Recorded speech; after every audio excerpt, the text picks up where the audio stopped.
merdeka.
Good morning to all participants.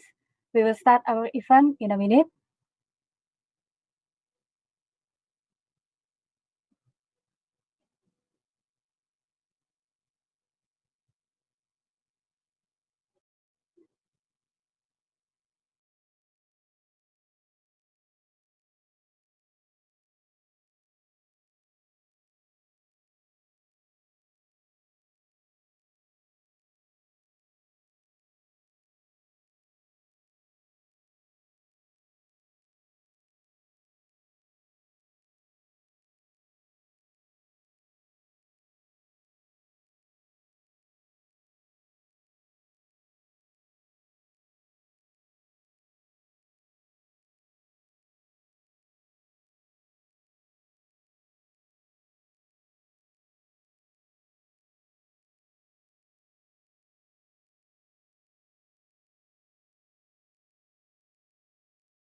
Assalamualaikum warahmatullahi wabarakatuh. Selamat pagi dan salam sejahtera.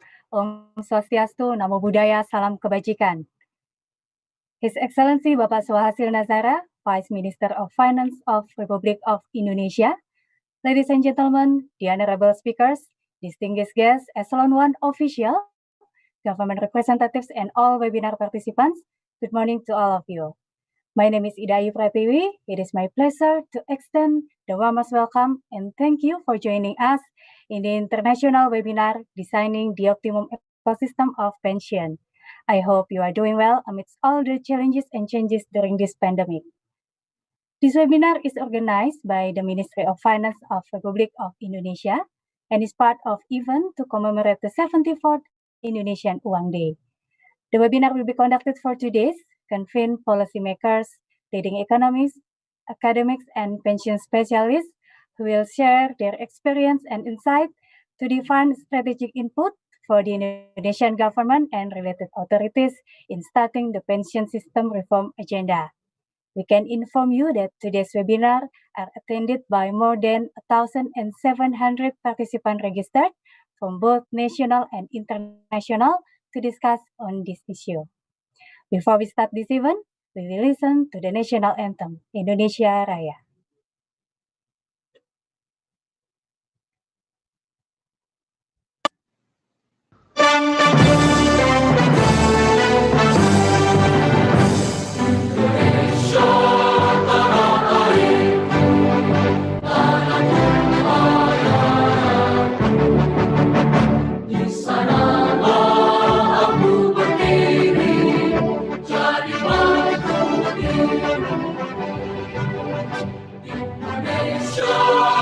kebangsaan, bangsa dan tanah air.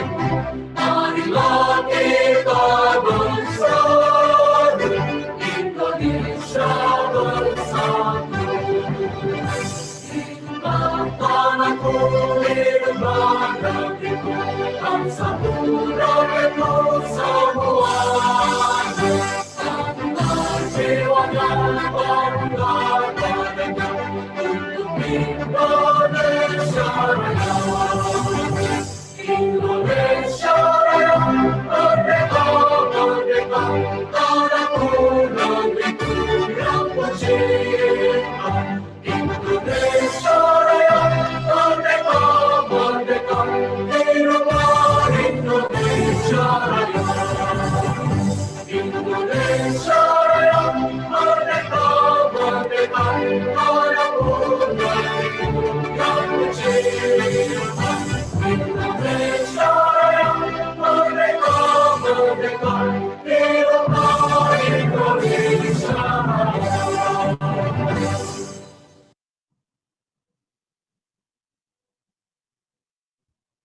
Ladies and gentlemen, to have a good session, I will explain rules of today's event. First, Zoom meeting will be locked at 9:30 a.m. Jakarta time or once the capacity is full. And second, if you have a question, please write your question in English or in Bahasa on chat feature on Zoom application or live chat on YouTube. Kindly state your name, institution, and whom the question is for, and the moderator will read the question to the panelists during the Q&A session. Regarding the term and condition for the e-certificates for Indonesian participants, allow me to explain in Bahasa. Bagi peserta yang belum melakukan registrasi, dimohon untuk melakukan registrasi melalui link yang sudah disediakan, dan e-certifikat akan diberikan kepada peserta yang melakukan registrasi, baik yang bergabung melalui Zoom maupun kanal YouTube Kementerian Keuangan setelah mengisi tautan kuesioner yang akan dibagikan pada seminar hari kedua. Dan panitia berhak untuk tidak memberikan e-sertifikat bagi peserta yang tidak memenuhi ketentuan di atas. Ladies and gentlemen, we are honored to have Bapak Suhasil Nazara, Vice Minister of Finance of Indonesia, to open this webinar and deliver his keynote speech. His Excellency Bapak Suhasil Nazara, time is yours.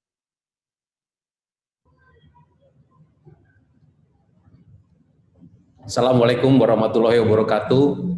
Very good morning to all of you.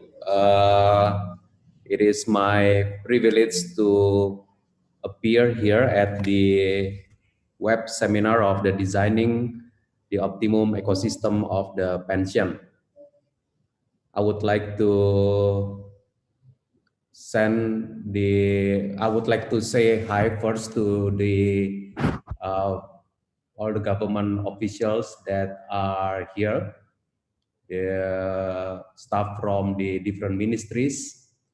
I also would like to say good morning to the prominent speakers who will also appear in the seminar this morning. And I also would like to convey the regards from Minister Sri Mulyani, who is supposed to talk to you directly this morning. Ladies and gentlemen, let us start this morning by looking at what we have already been in the last 7-8 months. We are in the middle of the pandemic, the COVID, and actually the pandemic has been hitting our economy, and it's not only Indonesia, but it's also the whole world quite severely. Nobody can expect that after 7-8 months we will be in this kind of situation, and the whole world is affected. And when the whole world is affected, it is really severe for different kind of severity for different countries. The number of COVID positives is still increasing. in Indonesia is also very visible. And for a country like Indonesia, it is even, I should say, for a country like Indonesia, it's quite not uniform throughout the regions. It's different level of effect from one region to another. And in the middle of this, it is important that very our short-term policy guidelines is to protect the people and also to allow the economy to continue to move.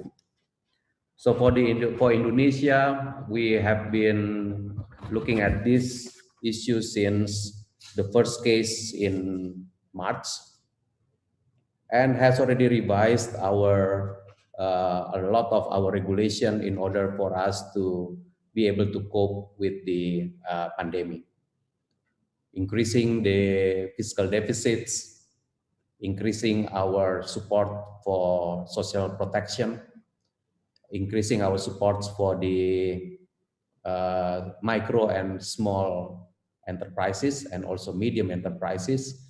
And we are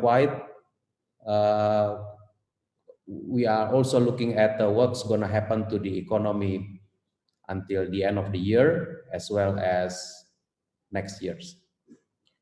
And in that regard, it is quite it's quite appealing that the COVID-19 at the same time also require us not to lose sight on the medium and long-term issues. We have been looking at since we are doing this working from home, that actually there are a number of efficiencies that the government activities can put in place. Seminar like this during the normal time, or I should say, if it happened last year, it would have happened at a place with some big meeting package, with a lot of snacks, and then maybe even a lunch with travel cost and other associated expenses. This time around, it is conducted through a Zoom meeting like this. And on my Zoom right now, I can see 101 participants. And I think through other social media, means of social media, I believe it's more than 100 participants. Efficiency.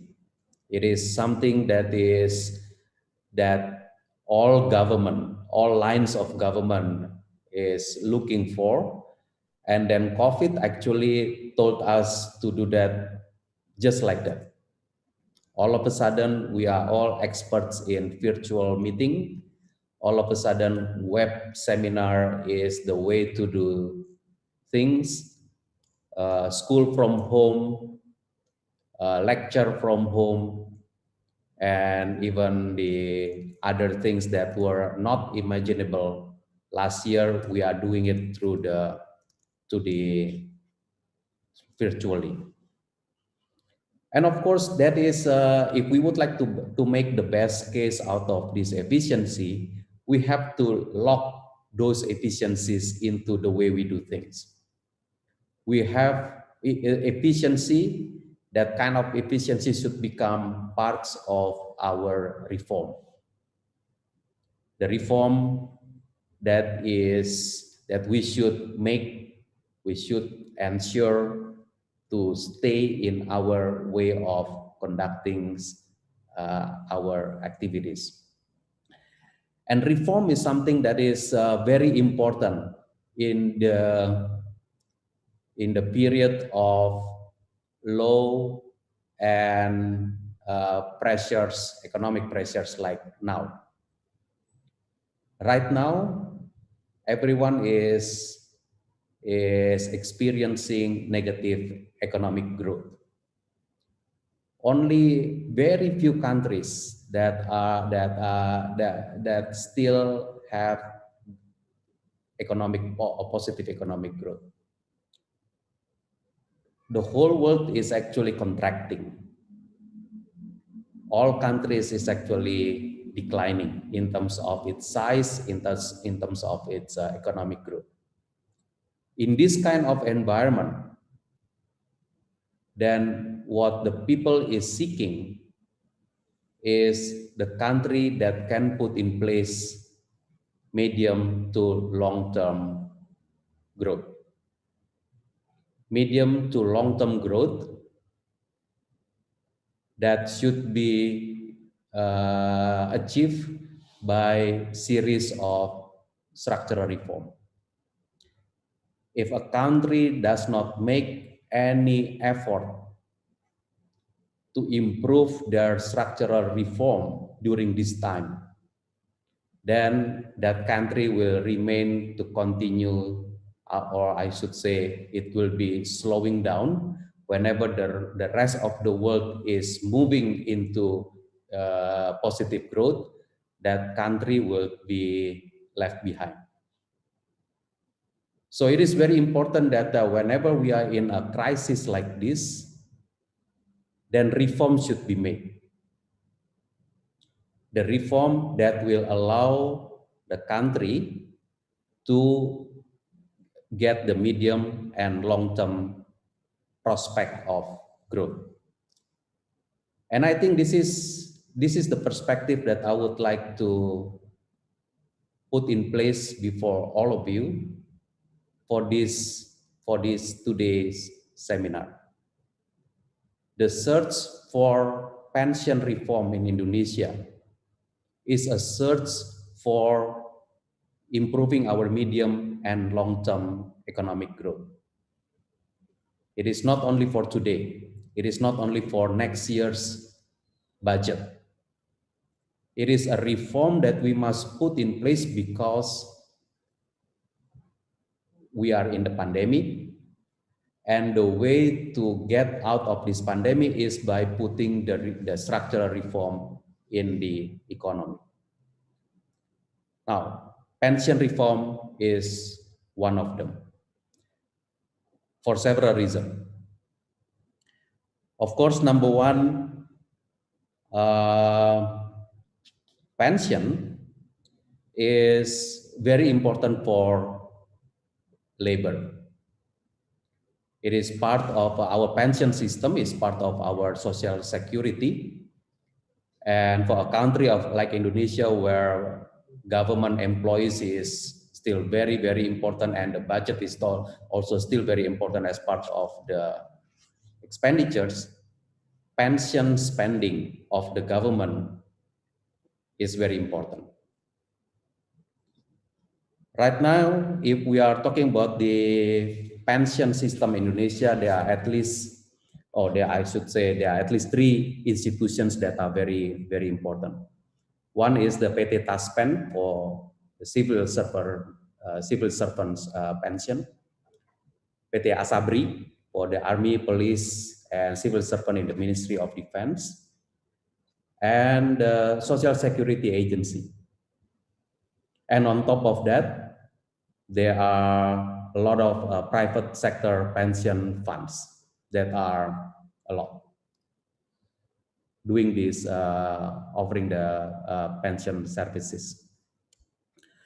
Now, the government alone is the first two, Taspen and PT Asabri.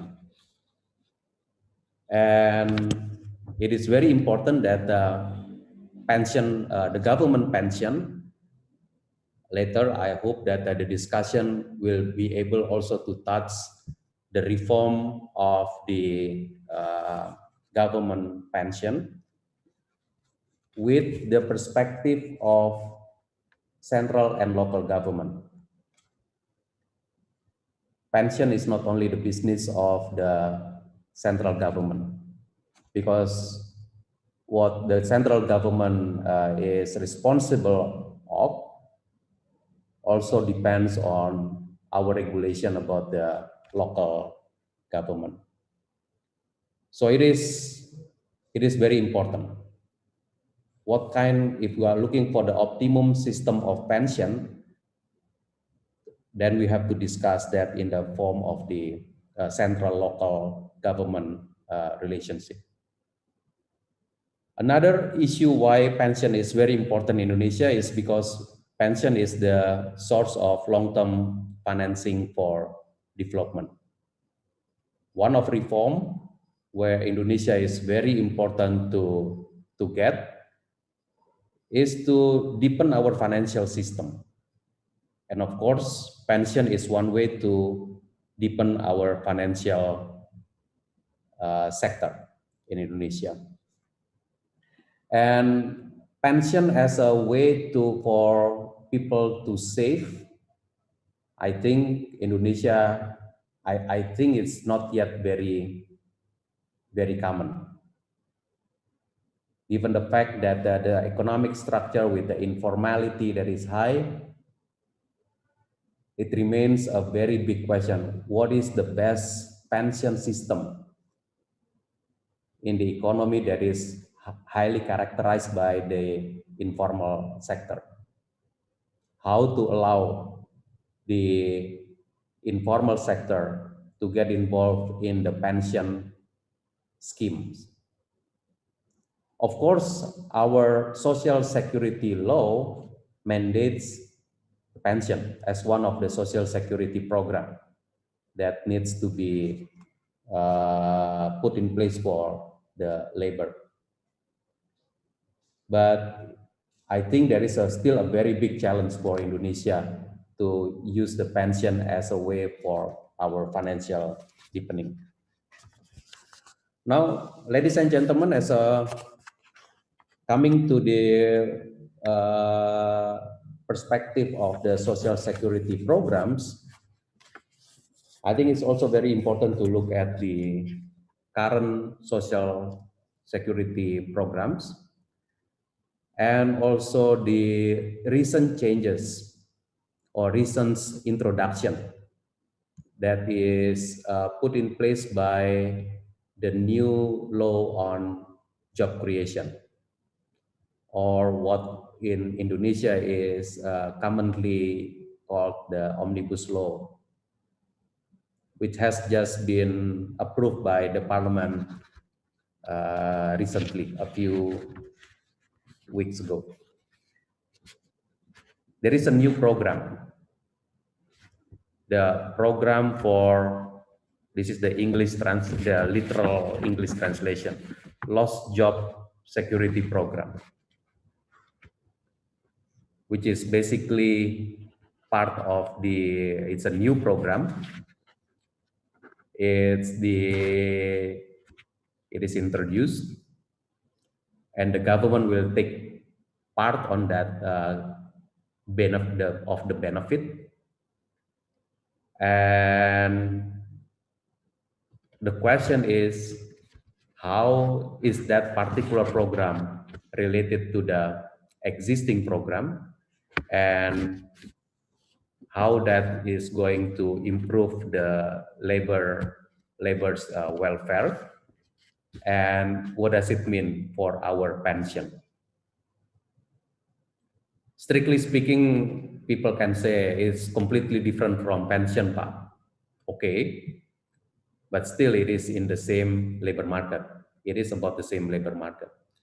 So what I'm trying to say here is that when later you discuss about the pension, make sure to have in mind that the pension is an issue of many aspects. Should not be just be very small, in the small corridor of only about pension, It is related even to the local central local relationship. It is related to the financial sector. It is of course related to the labor market that is formal and informal labor market. It is also related to our challenge of, I think everyone here already heard about the aging population of Indonesia. So it is an issue of many aspects.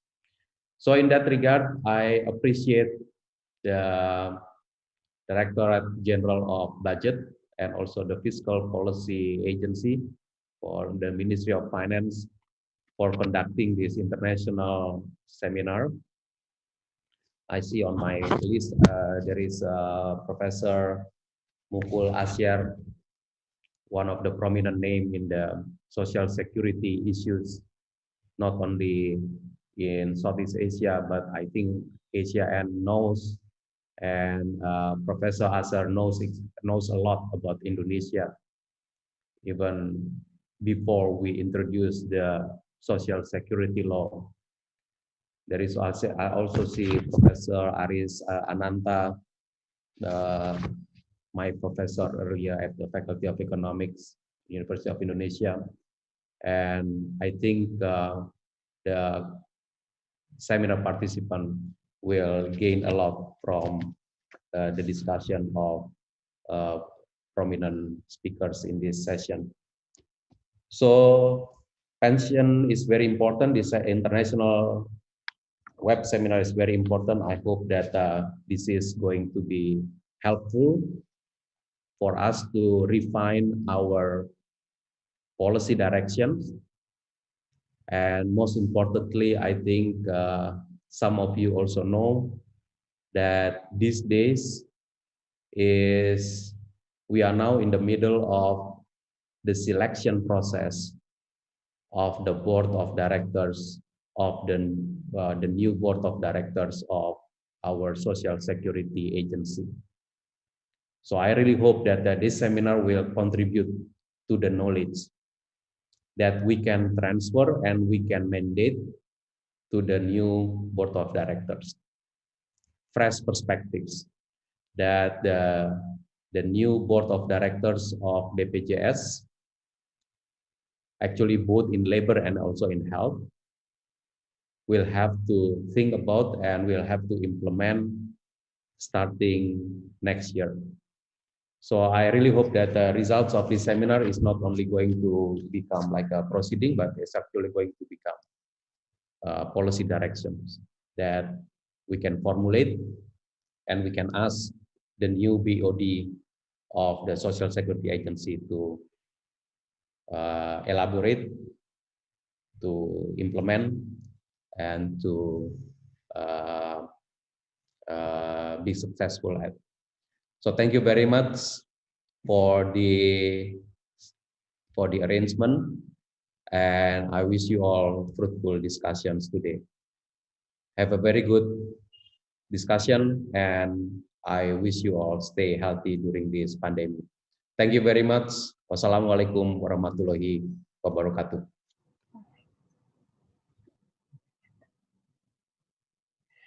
Thank you, Bapak Suhasil Nasara, for the opening remarks. And now we will start our first day panel discussion.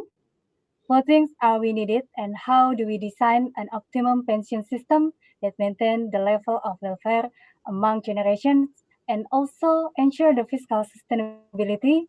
There will be three panelists who are already joined us to discuss about this topic.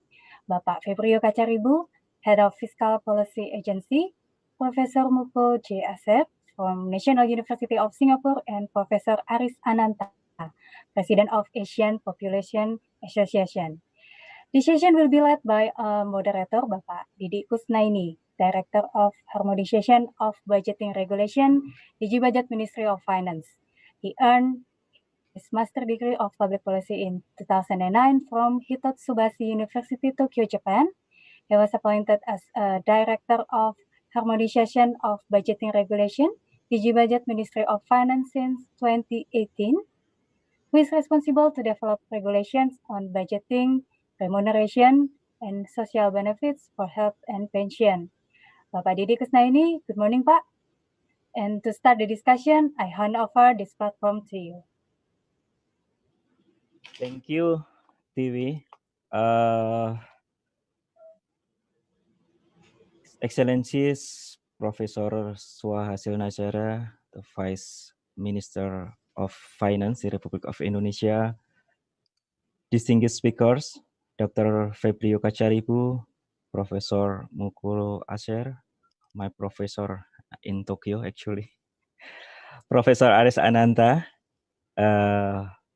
also the senior official of Ministry of Finance, Pak Hadianto, Ibu Sumiati, Pak Kunta, Pak Arif, Bu Sita, and also all webinar participants. Very good morning to you all, and thank you very much being here and joining our virtual discussion about Indonesia future. Our future, actually, my future. As Professor Chua mentioned just before, that we, Indonesia, need a structural reform, include social security system to have the long-term or the better long-term economic growth. And right now, Indonesia has also national social security system under BPJS management, both BPJS health and labor, while we have also specific pension program for civil servant under PT Taspen management. And Pak Swa mentioned that we are now reforming the program. On the other hand, we have also some private pension fund provided by some financial institution. So in that purpose, investigating and also developing the better ecosystem of pension system, we conduct this webinar. And our pleasure that today, along with us, we have very prominent speakers. First, Dr. Febrio Kacaribu. We all knew him. He is the head of Fiscal Policy Agency, and prior to serving to Ministry of Finance, he was the head of LPM Macroeconomics and Financial Research. The second speakers will be Professor Mukul Asher. He was faculty member of Department of Economic and now faculty member of Lee Kuan Yew School of Public Policy at National University of Singapore. He has been the consultant and advisor to several governments in Asia on his specialist is on tax policy and pension reform. This morning, he will share his experience, his expertise about the requirement robust of pension system in the middle income countries. Our third speaker is Professor Aris Ananta. He is an economist, demographer with an interdisciplinary perspective and also professor in Faculty of Economic and Business, University of Indonesia. Right now, he is also visiting professor at Center of Advanced Research, University Brunei Darussalam. And now he is in Bandar Seri Begawan. So, and thank you to join us, Prof. And I am Didi. My role today is such a timekeeper, moderating the discussion. Before we let speakers to start presentation, let me give such a role of discussion to all of you that today we have 2 hours discussion, and we will start with panel discussion, the presentation of 3 speakers, and every speaker has about 20-25 minutes presentation, and then we will use the rest about 40 minutes for discussion. For participants who wants to ask question, there are two ways how to express your question. First is to write down the question in the chat room, in the Zoom chat room, or raise hand and ask later on. In the discussion, we will divide. We will give the opportunity first to the written question, and then maybe 3 or 4 interactive question. Okay. Without any further ado, I will invite our first speaker, Dr. Febrio, to deliver a presentation. Pak Febrio will explore some challenges of designing a fair and sustainable pension system in Indonesia. With that, I ask all of participants to give your full attention to Pak Febrio and help me welcoming Pak Febrio to deliver a presentation. Pak Febrio, time is yours. Thank you, Pak Didi.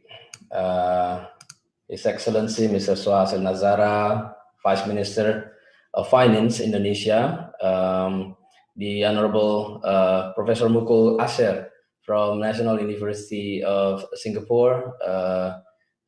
Good to meet you, sir. The Honorable Professor Aris Ananta, my professor back at University of Indonesia.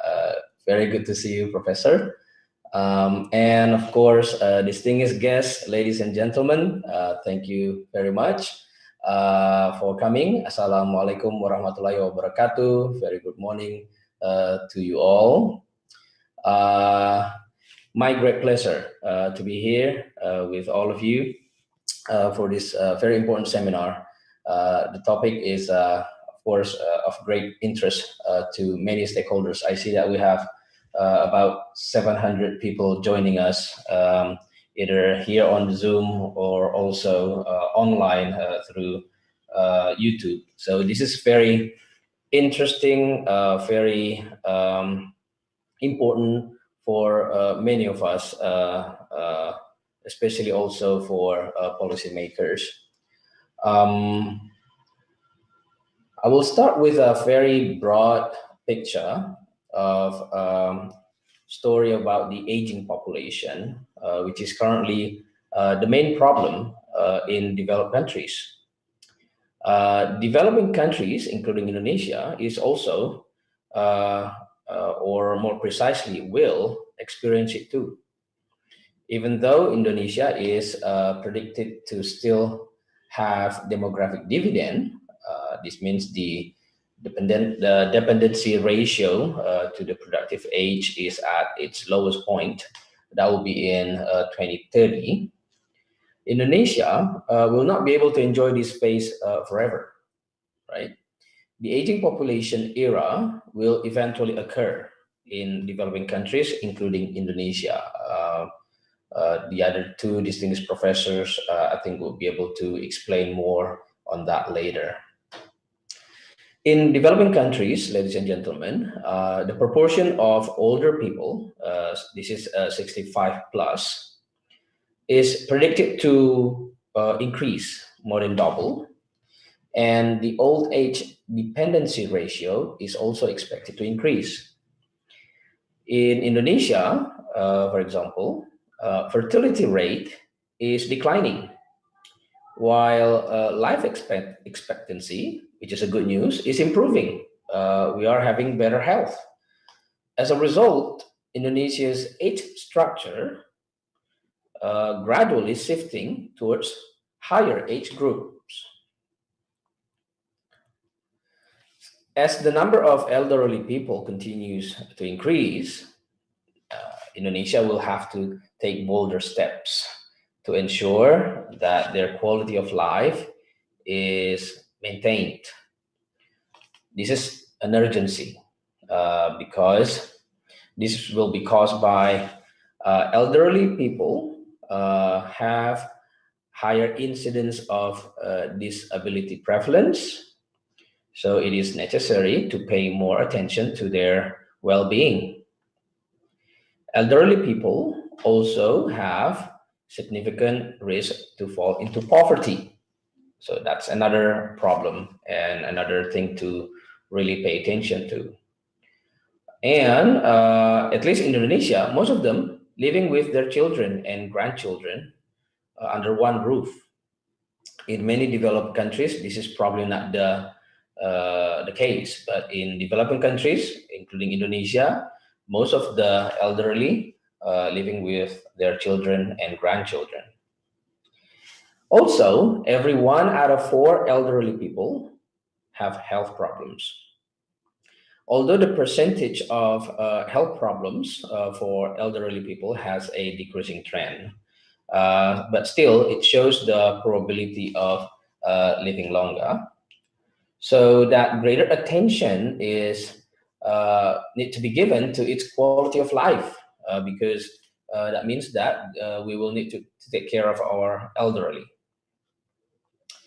Now, looking at various problems that Indonesia can deal with, its aging population and increasing health risks for elderly people, we need a just and sustainable pension system. This is very essential to ensure that our elderly population's welfare to be always guaranteed. Pension funds serves as a retirement income. This will have 2 primary purposes. Excuse me. Consumption smoothing is the first one, which is the adaptation from work to pension. So how do we manage people's spending from the time that they are still working to the time that they are no longer working? So pension fund is helping this transition. This is what we call consumption smoothing. Second, it is also serving as an insurance for protection against the risk of poverty at the retirement age. Now, there are other purposes of pensions, of course, welfare redistribution, creating a good labor market. In many developed economies, this is to be the case, where a good pension fund help the labor market to be much more flexible and of course good for the economy. And clearly it will support the economic growth. Now, His Excellency Vice Minister also mentioned about financial deepening, which is also one of the big contribution from this pension fund when we have a big and sustainable pension fund. Now, well-designed pension programs always seeks to find the equilibrium between some of these 3 indicators. So this is from the World Bank pension conceptual framework, from the paper from the World Bank. The first one is it affordable? Affordability in financing, which does not burden employers who bear pension contributions. So in Indonesia, that's to be the case still. And the second one is the benefit adequate? What is the replacement ratio? Replacement ratio means the benefit as a percentage of the last salary to the employee. So this means that when we talk about that consumption smoothing, it is really smooth. It does. We don't want people to, when they are working, they still have a very good lifestyle, and then suddenly when they retire, they don't have enough income, they don't have enough money, so they can't maintain their lifestyle so smoothly. So this is exactly what we mean by that. And of course, the third is the the most important thing that we're talking about today is the program is going to be sustainable. So those are the 3 important things to consider. The role of pension programs is very important, as we explained before. Multi-pillar system needs to be designed to ensure an equitable and broader pension benefit for the members of our society. Here we see an example of some system in a multipolar system introduced by World Bank, for example. Pillar 0 is intended to provide social assistance mostly. And the first pillar was designed to provide a basic income. Government funds, both of Pillar 0 and Pillar 1, coming from tax revenue. However, it is necessary for a country to provide basic income security for its people. Indonesia has not had its first pillar yet. So this is the thing that we don't have in Indonesia yet. The second pillar uses a concept of a mandatory contributory scheme. And this serves as a future income replacement for the retirees. And then lastly, using a voluntary scheme, the third pillar, which is intended for an extra income replacement for the retirees. Indonesia, we have had this second pillar since 1966, started by the creation of a pension fund program for the military retirees. So Pak Wamen also mentioned about this earlier. It was then followed by a pension program for civil servants, an old age savings program, a voluntary pension, and a mandatory pension program. This has been there for decades, but clearly we still have many challenges for this pillar. First, the amount of pension benefits in the public and private sectors is, we consider, still very insufficient, considering that most retirees have not really received the so-called minimum benefits expected by the standard of ILO, International Labor Organization, which is at 40% of the last salary. So this is still not met in our case. As a form of retirement protection, Indonesia's current pension system, of course, has somewhat provide security for Indonesian workers, especially since the SJSN laws enactment back in 2004. So this is already progressing in the right direction. However, the law is not followed by regulations, not yet, and situation which provide adequate benefits as expected. Some people will argue that it instead creates losses for many parties, both for employees and also employers.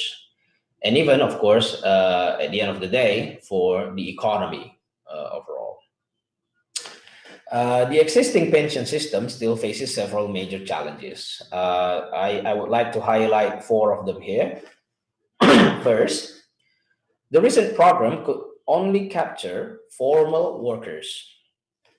The mandatory social security programs, which is pension and old age savings, jaminan hari tua, covers only the formal workers. Even then, it only covers 37% of our formal workers. So that means that is only 16% of our workers. On the other hand, almost all informal workers, which account about 60% of our workers in Indonesia, are not covered by any retirement income protection program. significant portion of these informal workers within labor market is considered both as big challenge for us, of course, but on the other hand, we should also see this as opportunity. That means that we need to expand. Expansion of coverage and benefits to accommodate informal workers would be our most significant homework. So that's the first one. The second issue I would like to highlight is that the pension fund contribution to the economy is still very small. So this is the part when Pak Wamen, Vice Minister, mentioned about the financial deepening of our financial market. The total asset under management in all pension programs at the moment is only at about 5.6% of our GDP. We always like to consider and to compare this with our neighboring country, Malaysia, which who already had 65% of GDP. So that is a very far compared to what we have for our big country. Currently, the status quo, based on the business as usual projection, we are projecting that by 2045, our total pension fund assets will reach only 13% of our GDP. That is already 2045, which is quite far, quite long time from today. So that is another issue, big issue. The third one, I would like to also highlight about the inadequacy and also inequality of the pension benefit. For example, in the pension programs for the civil servants. So I'm using this as an example. The philosophy behind the pension program for civil servant is clearly to provide a decent living during retirement. And we also, as Indonesian people, we like to say that we would like to award the services that they've delivered during their working age. Current design, though, however, is not in line with that philosophy. The benefits or the replacement ratio is very low, even lower for higher rank position. The formula uses basic salary, which is only a small portion of the total take-home pay, and applies inappropriate living adjustments cost. So we need to do these adjustments. We need to think about the design, how to do these adjustments to provide better benefits, maybe using take-home pay as the basis for the calculation instead of the basic salary, which is in Indonesia. Everybody here, I think, familiar with the system. Also, we need to decide better financing schemes. And of course, we should always try to compare with what other countries have been doing at the international best practice of the pension system. Now, the fourth one, I would like to also highlight the whole pension system itself, which is not really yet harmonized in terms of design. There is a unpleasant fact that within the formal workers, the program enforcement is relatively low, as there is only less than 40% of formal workers who have this protection actually. The low level of compliance by the employers in the private sector is could be due to the incriminate labor regulations, particularly the severance payment program. According to ILO report back in 2015, labor regulation in Indonesia are one of among the most restrictive in Asia. Legal-wise, Indonesia has the best protection. However, in reality, it is one of the not so good, since most employers do not really comply with the regulations. Meanwhile, this disharmony also has an impact on voluntary pension fund industry, which is actually good news. We have a voluntary pension fund industry which is already emerging, but the growth of this voluntary pension fund shows a very significant slowdown. In 2018, the data that we recently had, the industry of this voluntary pension fund industry grew only at 3%. Distinguished guests, ladies and gentlemen, those are some ideas that we would like to share, and we would like to have discussions with other distinguished panelists today. The aging trend has forced us, Indonesia, to rethink about our pension system. Pension reform is urgently needed. The sooner, the better.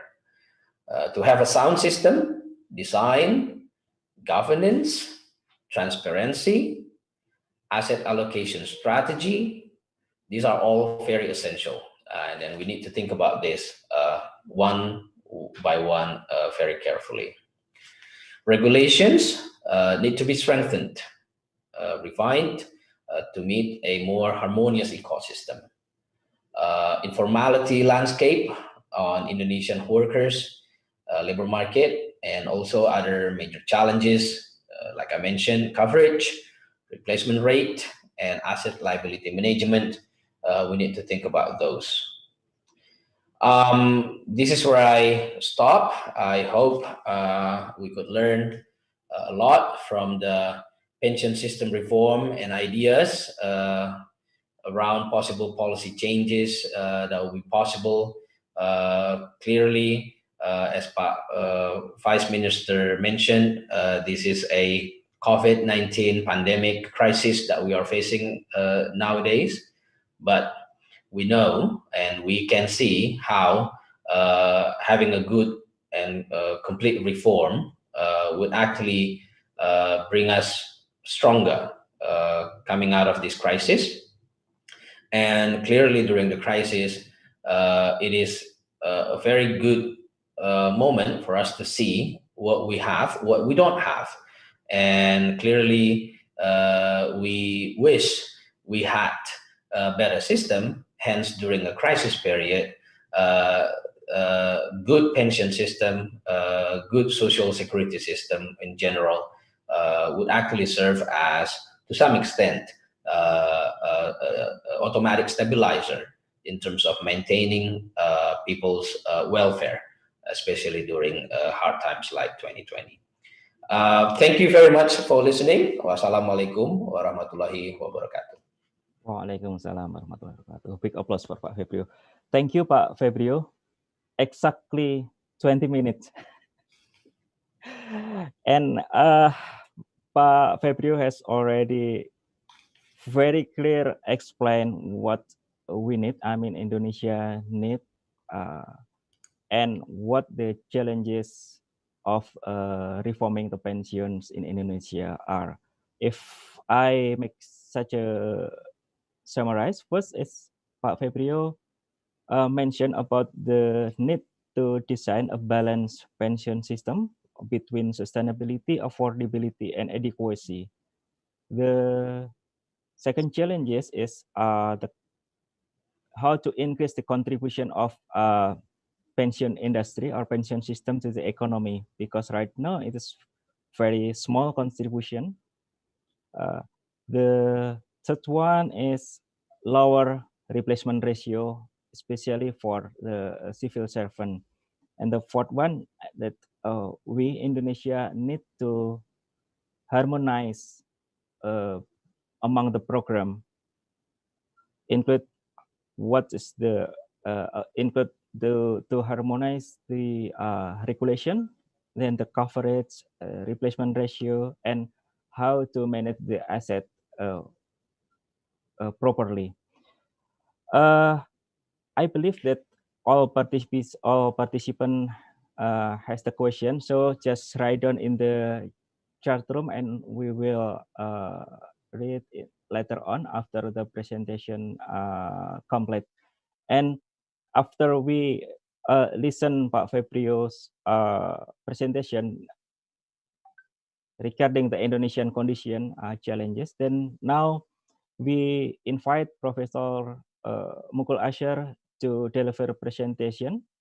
We will listen about the international experience, how to design the pension system robustly in middle income country.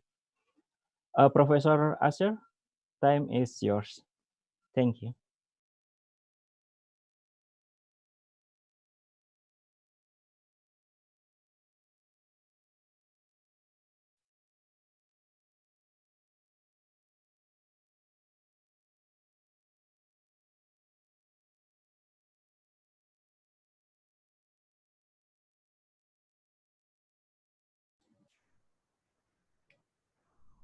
Can you hear me now? Yes, we can hear. Can you hear me? Yes, we can hear. Hello. Go ahead. Yes, go ahead. Okay. Okay. Selamat pagi. Terima Selamat kasih. pagi. Vice Minister of Finance, Suhasil Nazara.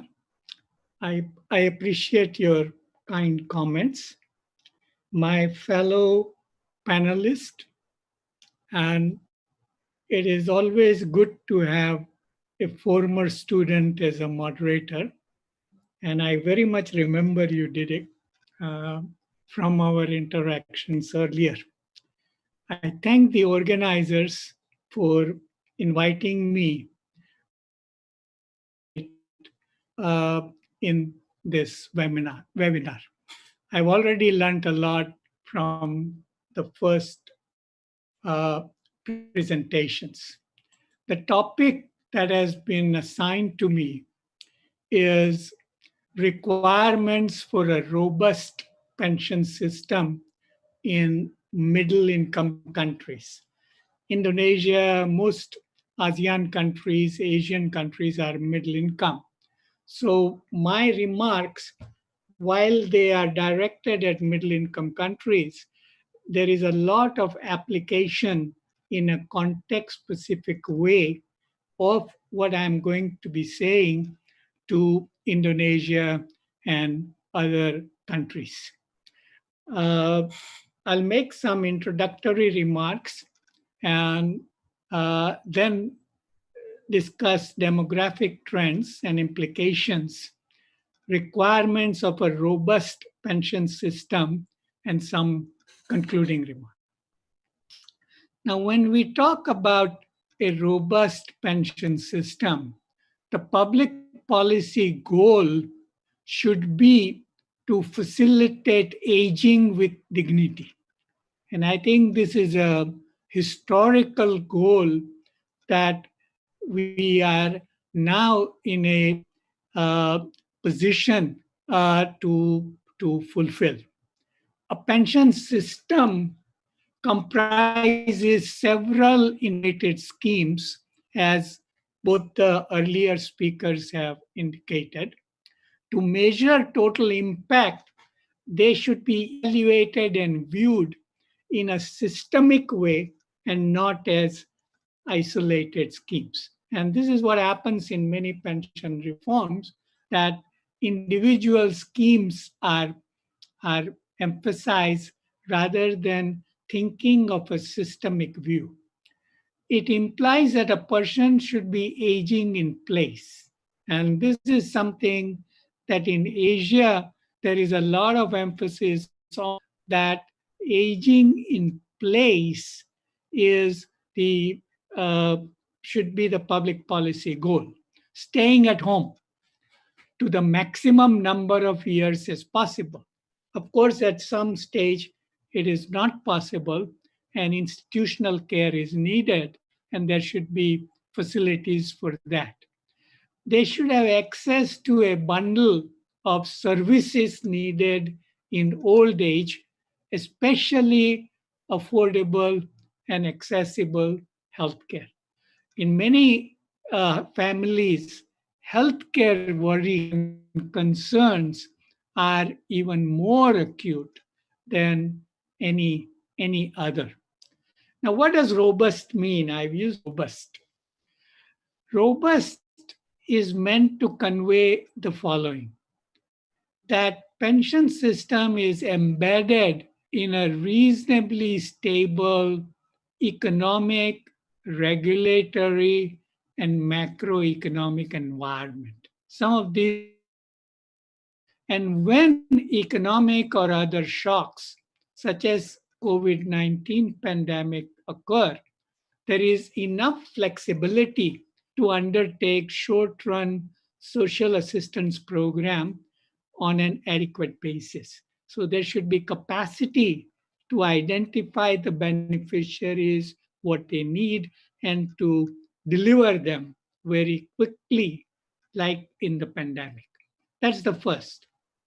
Second part of the robustness is that there should be reasonable trade-offs given a country's socio-economic context between longevity, inflation, and survivor's risk. We all know we are going to die, but we don't know when and how. So we don't want money to be run out before the people die. So we need to plan for that. Inflation is that you get certain pension at a when you retire, but if it is not adjusted as it was mentioned for the civil service in Indonesia, if it is not adjusted for inflation, then the real value goes down and it becomes less and less. And survivors risks, because in particularly the Asian middle income countries, the participation of women in labor force is relatively lower than men, and they get on the average less wages than men. So there should be a scheme where the women and children are taken care of.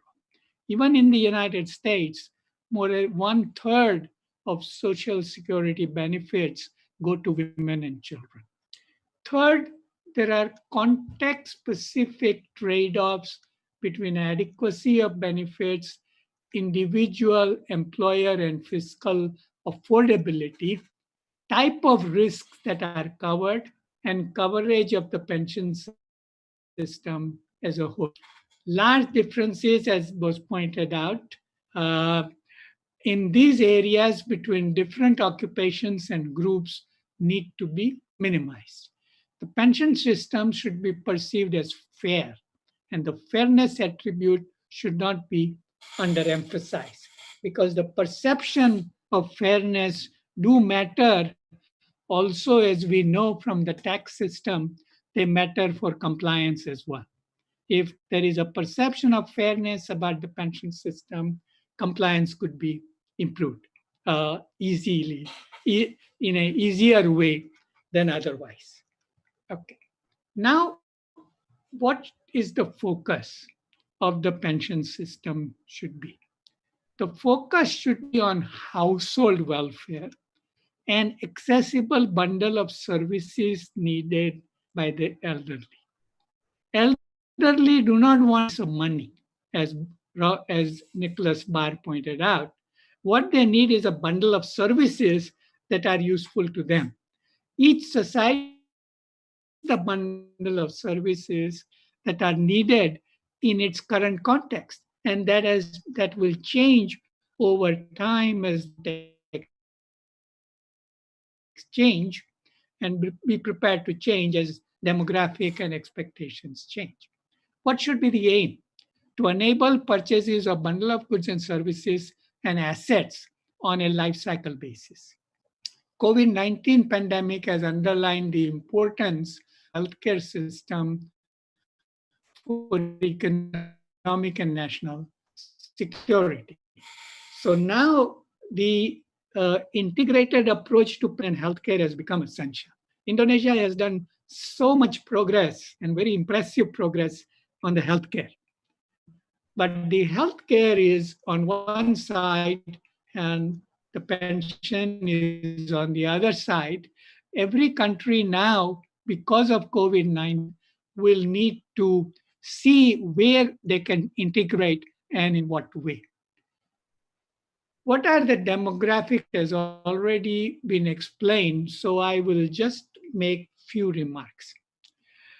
Demographic trends pertain to all the persons in the world and to their characteristics as consumers, workers, savers, and investors.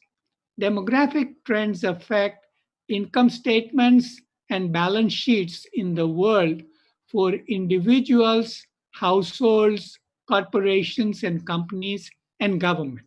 I won't elaborate on this, but I've given a reference where it is elaborated.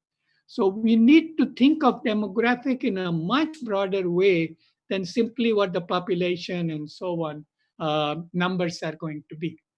Policymakers should have access to such demographic research, as well as more traditional demographic research. So what I have suggested here about how the balance sheets are affected, that needs to be researched as well. Constructing a robust pension system is qualitatively a very different challenge when retirement period after institutional retirement age extend to 25 to 35 years, as is the case now in most middle income countries, and that includes Indonesia. In international graphic projections, UN population projection, latest is 2019, are used.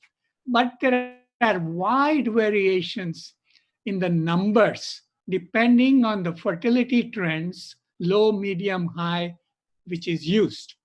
Usually medium is used, but the probability that numbers in a specific country may depart from median variant projections should be kept in mind, should be modeled by the policymakers. Fertility trends are very difficult to predict, but pension planning must be done ahead of time. Stress test that is applied in financial sector should be applied to fertility trends as well.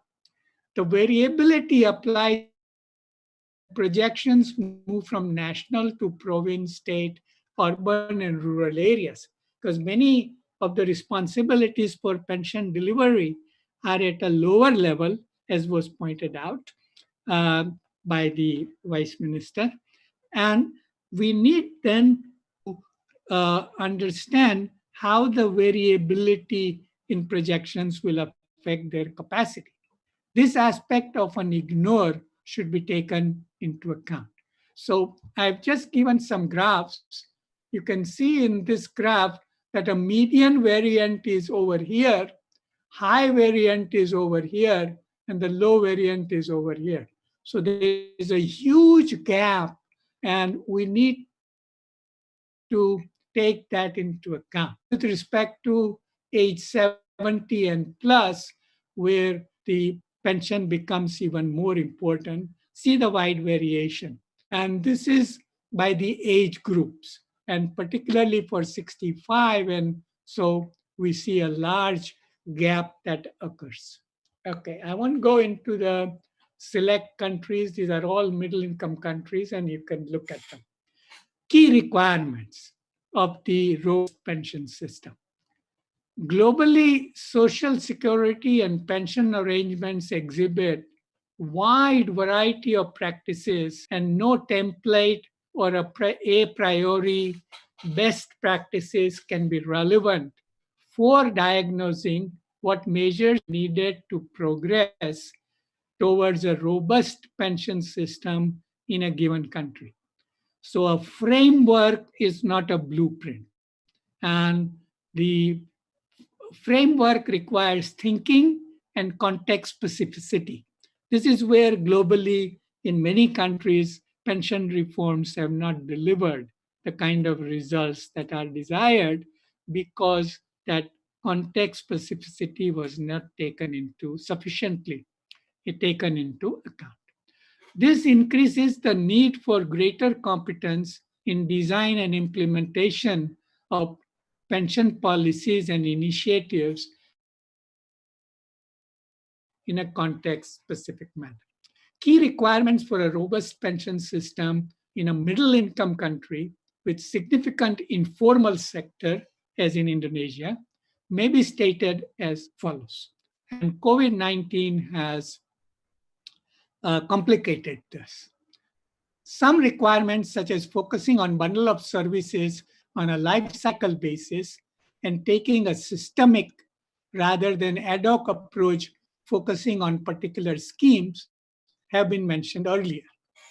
What are the additional requirements? First, a key requirement of an underemphasized is that transition and sequencing issues inherent in any pension reforms efforts which alter existing trade-off must be explicitly addressed. So Indonesia has done a very impressive pension reform and a health reform, SJS and law and so on. But the transition issues and the organizational capacity issues are something that are also needed. Pension and provident services are provided by government organizations. Without organizational change, which is explicitly planned, including in habits and mindsets and skill sets with the organization and its future recruitment practices, progressing towards a more robust pension system becomes difficult. Third, extending Social Security coverage to the heterogeneous groups comprising informal sector requires a variety of complementary and integrated initiatives concerning labor market, social assistance involving in-kind, food packages, transport allowance or assistance, and cash, and others. For this, a good database on informal sector employment and composition of activities are essential. I have been very impressed with Indonesia's database on the informal sector. For societies as well as households need to rely on multiple sources. Now, pension, when you water for pension, it should be from many different wells. And those wells, the World Bank had earlier called it the tier system, which was explained to us. But the different wells in a context-specific way should be mapped out. And a particular pension system does not need to give a full replacement rate. It should come from 7, 8, 10 sources, including using human capital as a bond to earn a bit of income in retirement.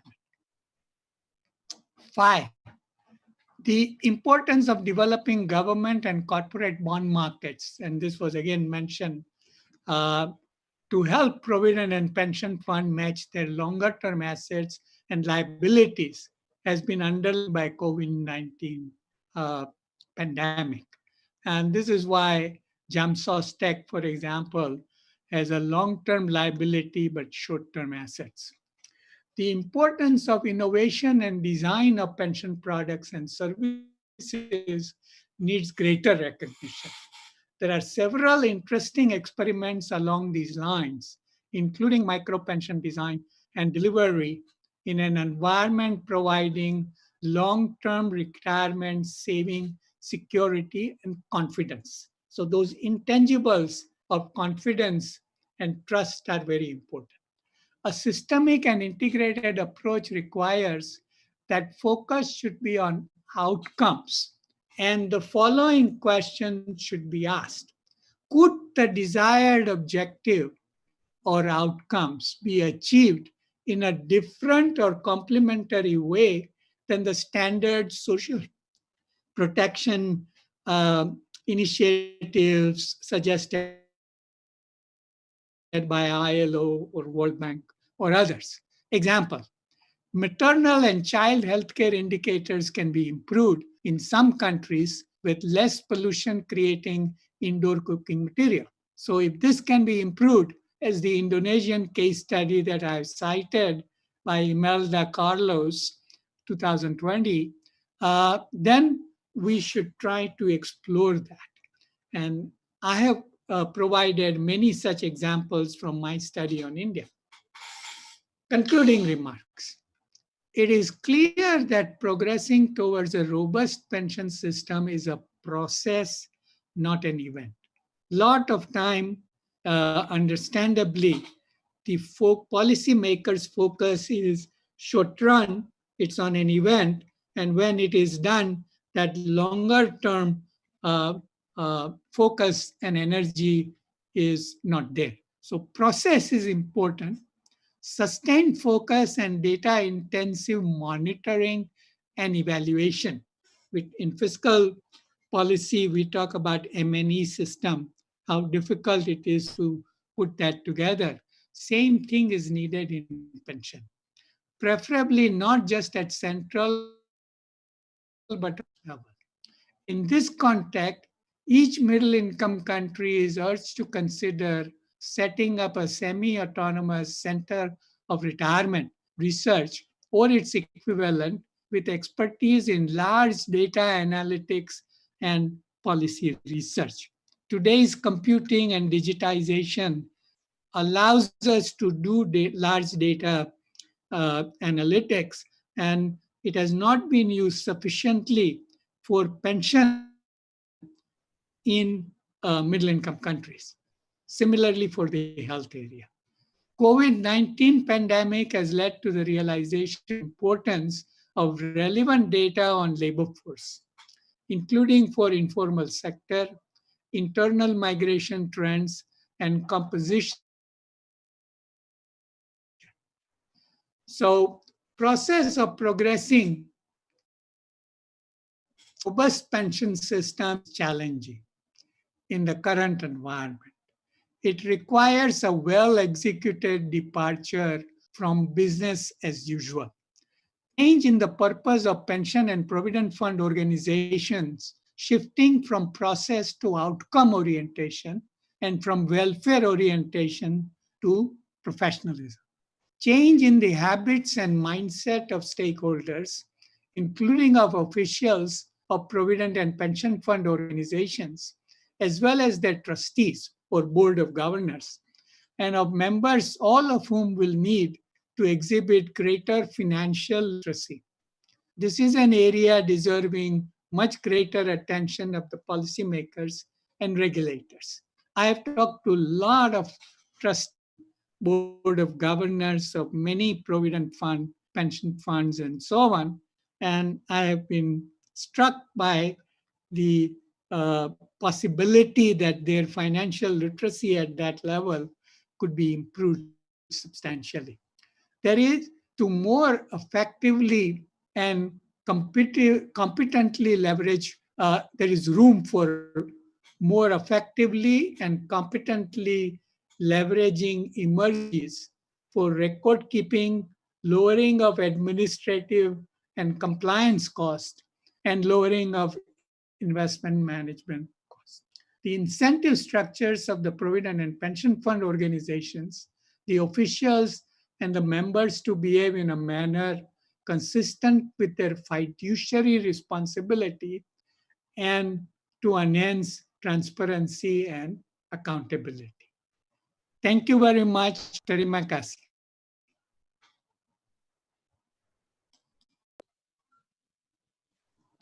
Thank you very much, Professor Asher. Well, it's very enlightened us, and also underlining what Pak Febrio mentioned before. Professor Asher, I remember your lecture about 12 years ago. Your warning actually that be careful if you want to change on or reform the pension system, because it will somewhat hurt the fiscal position. And I think today you also warn us about, give warning to us about the transition. For the key requirement, the first key requirement, you said that the transition and sequence is the first key requirement, and other 6 requirement. I think all of us has already listened the explanation, the sharing from Professor Asher. And in the 7 what key requirement, it's also another wording that a systemic and integrated approach requires that the focus should be on outcomes, and that is following question that could be desired objective outcomes be achieved in a different or complementary way than the standard social protection initiative. It needs, I think, the more innovative ways to develop the pension system. Thank you, Professor Asher, for the sharing the expertise and experience on the middle income countries. And I think we will have the many questions later on. Yeah, I saw the many questions already in the chat room, but let the third speakers give us presentation, give us lecture presentation. I invite Professor Aris Ananta to deliver a presentation, and it's about how to develop the financially just and equitable pension system. Professor Aris, time is yours. Terima kasih. Thank you, Pak Moderator. Thank you very much for Ministry of Finance for inviting me to share my ideas and how to reform the pension system. My appreciations also goes to my friends, Prof. Mukul Asser in Singapore. He is the guru of social protection system. My friend in Thailand, Professor Warawet, who has been working a lot academically on the social protection system, and my friend in Iran, Dr. Azimi, who has been a practitioner in pension in Iran. Well, thank you for all participants. I have been learning a lot from the presentation of Pak Sohasil, Pak Febrio, and Pak Mukul Asser. That's very interesting and very good. And I think what my presentation will be similar to them, but I will just present in a different framework.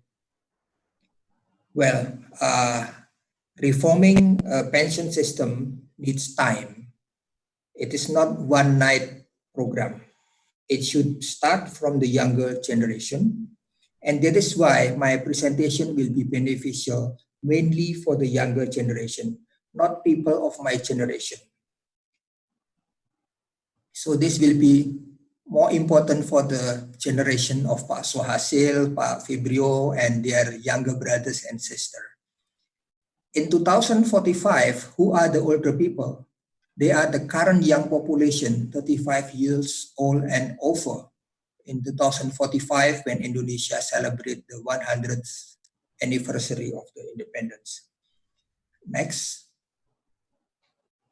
This is the question we have been facing. Mukul also mentioned, everybody will eventually become old with worsening health, or health will be worsening, and our marketable scale will be depreciating. That means we will have increasing expenditure, especially increasing health expenditure, but we will have declining income and sometimes no income. The question is, how should older people finance their journey in later life before they die? By themselves, support from family and relatives, support from communities, or assistance from the government? Do they have financial adequacy with the support from many parts? Or how can they have dignified journeys? Next. The deeper question is, what kind of life should the older person have? What kind of life do people want? Not only during the old age, but the whole life. The deeper question is, what is the purpose of life? What do we want to have in life? Next. Well, that is a very philosophical question, and I will not deal with that. In this presentation, I will only talk about a simple one. First, financial sustainability for the state budget, efficiency of the market, especially labor market, and social justice for the society, including the older people. We talk about pension system, we have to talk these three things, at least these three things together, and must fulfill these three things together. Financial sustainability for the state budget. The state budget should have the money to fund the program, and it should be sustainable, not only in 1 year, 2 years, but on the long run. And we have to talk about efficiency of the market. The market should be efficient, including the labor market. And don't forget about social justice for the society, including the older people. And I like to give some ideas how to put these three things together. Next. This is my conceptual framework. We have a competitive market in the middle. With the competitive market, that is a market which is not monopoly, not oligopoly, free competition, many buyers, many sellers. With competitive market, then we will produce efficient allocation of goods services. We will also have state financial sustainability on the pension. But competitive market does not necessarily produce social justice. Therefore, to have a social justice, we should talk about initial endowment. When the initial endowment of the people is just, then the competitive process will create social justice too. So my framework is that we have to start with a just initial endowment. Then go with the competitive market, then we will have efficiency, state financial sustainability, and social justice. What is social justice? There are so many definitions and controversy of social justice, but here I only choose two approaches. The John Rawls approach in 1971, which emphasized on the worst off in society, and Amartya Sen in 2009 publication on the capability approach, especially on minimizing capability deprivation when people are deprived from the capability to work, from independence to work. Next. So again, this is the three important features of pension system which we shouldn't forget. State financial sustainability, efficiency, and social justice. Next.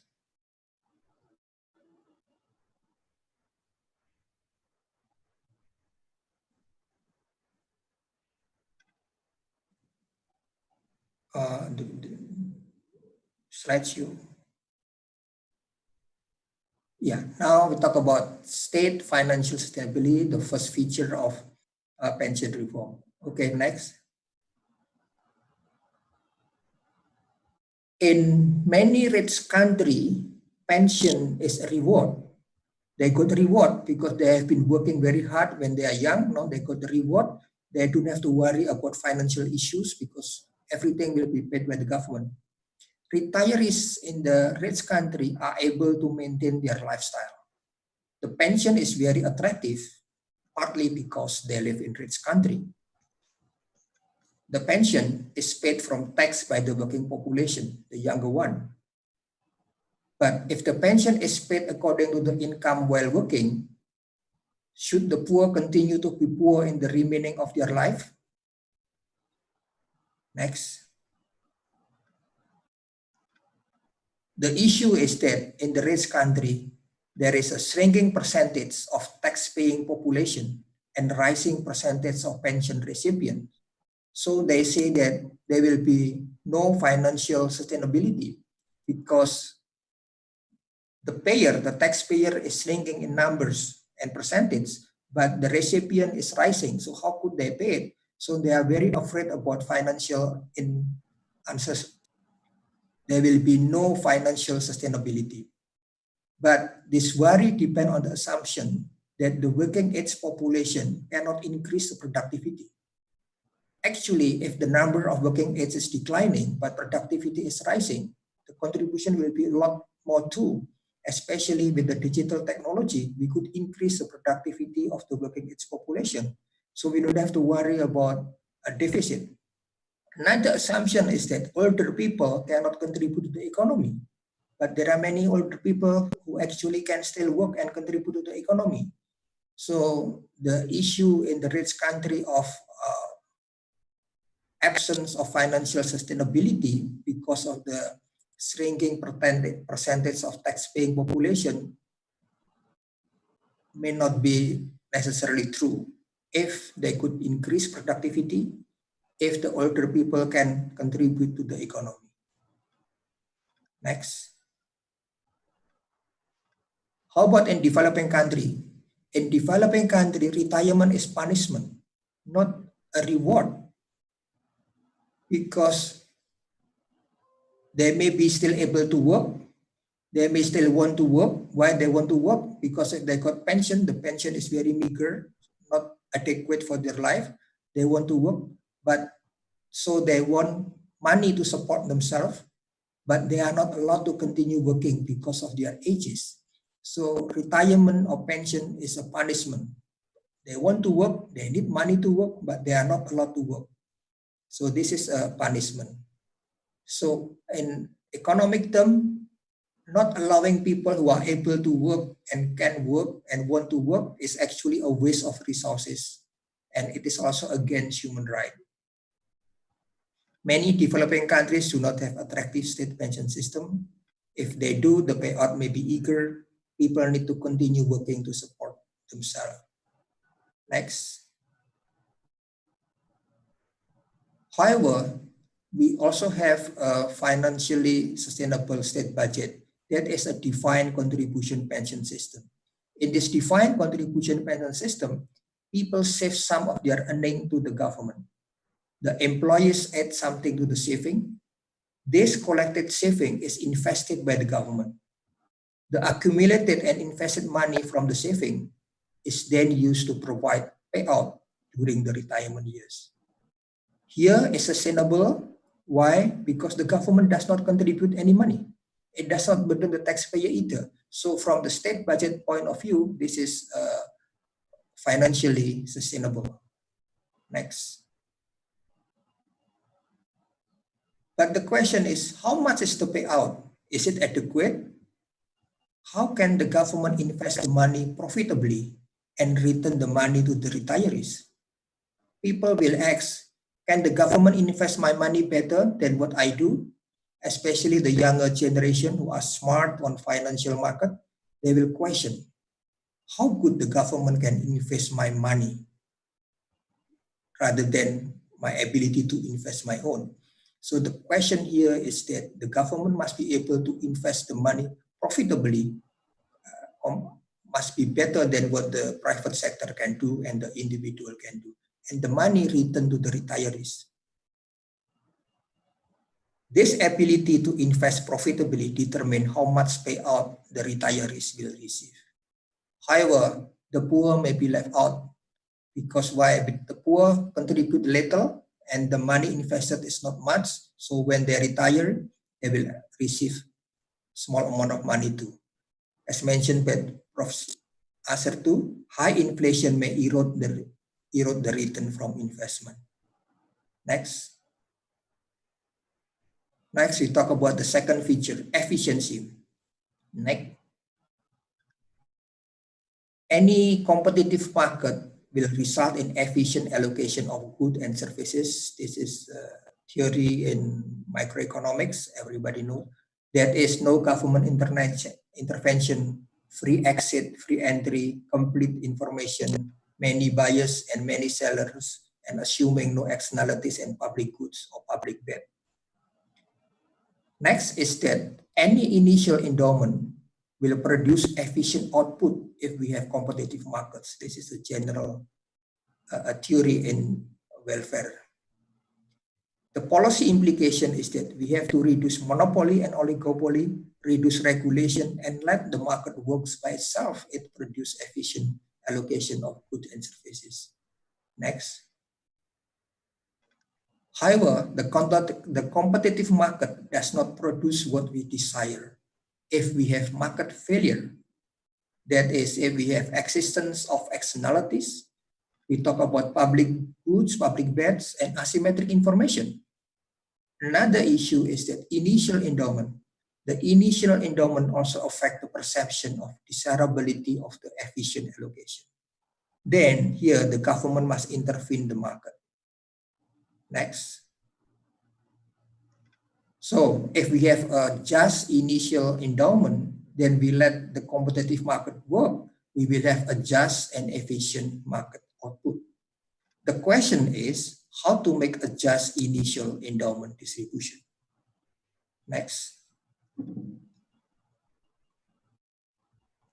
Next, we talk about social justice. We don't talk about legal justice, but social justice. Next, how to create social justice. There are many definitions of social justice. Social justice often deals with perception. We cannot eliminate social injustice, but we can reduce it. Here, we use two approaches to reduce social injustice: John Rawls' theory and Amartya Sen's theory. Next. This is what John Rawls in 1971 taught. Justice as fairness, as also mentioned by Professor Asher, and he gave priority is given to the worst off part of the society. That is what is called fair by Rawls. And Amartya Sen in 2009 in the book Idea of Justice, talking about capability approach, enhancing people capability and minimizing people capability deprivation. I will talk about the two in more detail. Next. How about the application of John Rawls theorem? The worst off, what is the indicator of worst off? We can use poverty rate, we can use half or median income or others. So we could talk about poverty rates, not poverty rates. So people who have the race to be poor. There can be many indicators we can discuss what is the worst off part of the society. But John Rawls emphasize on helping the worst off in the society. Next. For example, sufficient support to the worst off in the society, including all older people. Free premium for health insurance to the worst off in the society, including all older people. This is example of the application of John Rawls theory. Next. Now is the application of Amartya Sen. This is more difficult to explain. The concept of capability deprivation is that people are often deprived of some capability. I have eyeglass that is to minimize my visual capability. People use hearing aid to minimize that capability in hearing. People use some helps to walk, wheelchair, so that minimize their capability deprivation. People have hypertension, blood pressure, cancer, and so on. Their capability is deprived. So how can we minimize their capability deprivation? By minimizing capability deprivation, we will increase income for everybody, not for older person, but also older person. We are talking about life cost approach from the embryos until people die. So when people are healthy, we could minimize their capability deprivation. Their income will increase until they are old. This also will reduce the health expenditure for everybody, especially in older people. Some example of the program is healthy and smart lifestyle, older people friendly transportation, and affordable and reliable public infrastructure. Next. Healthy and smart lifestyle is an example of application of Amartya Sen approach of minimizing capability deprivation, such as what? Such as provide healthy, affordable, and delicious food. Sometimes people make a trade-off. Do you want healthy food or delicious food? We shouldn't make that trade-off. We should be able to provide healthy, affordable, and delicious food. The business can try to promote this, healthy, affordable, and delicious. And this kind of food should be available in its families, public spaces, institutions such as office and school. We often see canteen in the institution. Sometimes the canteen do not provide healthy food. Yeah. So this should be done. And then we have provide facilities to do exercise even at the office. Yeah, I just heard that Ministry of Finance provide these facilities. This is very good one. Provide facilities to breathe fresh air even at office.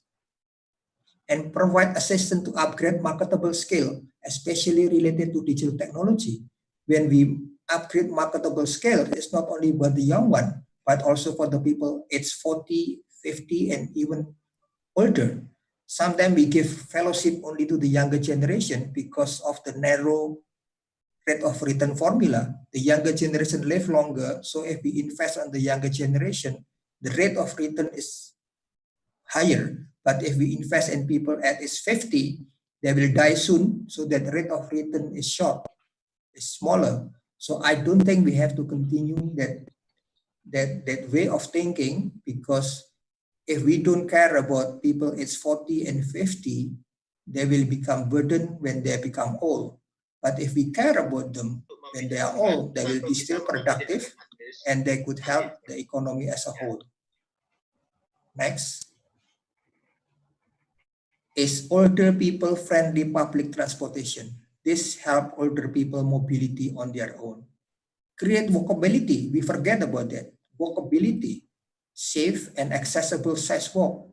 There is places to take rest. So everybody, including older people and younger people, can walk and make a safe zebra cross and disabled friendly pedestrian bridge. This is good not only for older people, but good for environment, good for people health.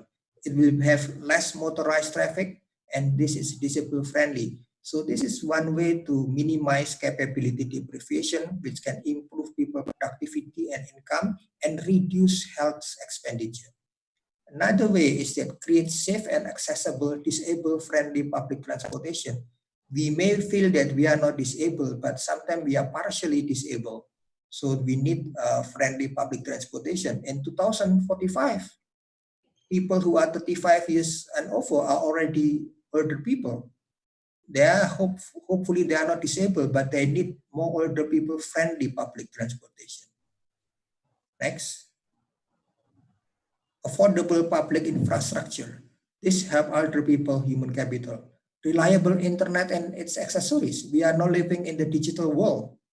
Internet become one of the basic needs of human being. So we have to provide reliable internet and its accessory for everybody, including older people. Can we teach the older people to use internet better? And we have to provide safe and clean water, electricity. Electricity become very important in the digital world. Without electricity, we cannot do anything. Clean air. And we have to build natural disaster-resistant building home. This will minimize capability deprivation and even promote capability of people. Next. Next, this is the recommendation from the three things we discussed from the this is the recommendation from the three things about financial sustainability, efficiency, and social justice. I will give some recommendation for any country on Indonesia. Next. On state financial sustainability, the best one for financial sustainability is state-defined contribution pension system.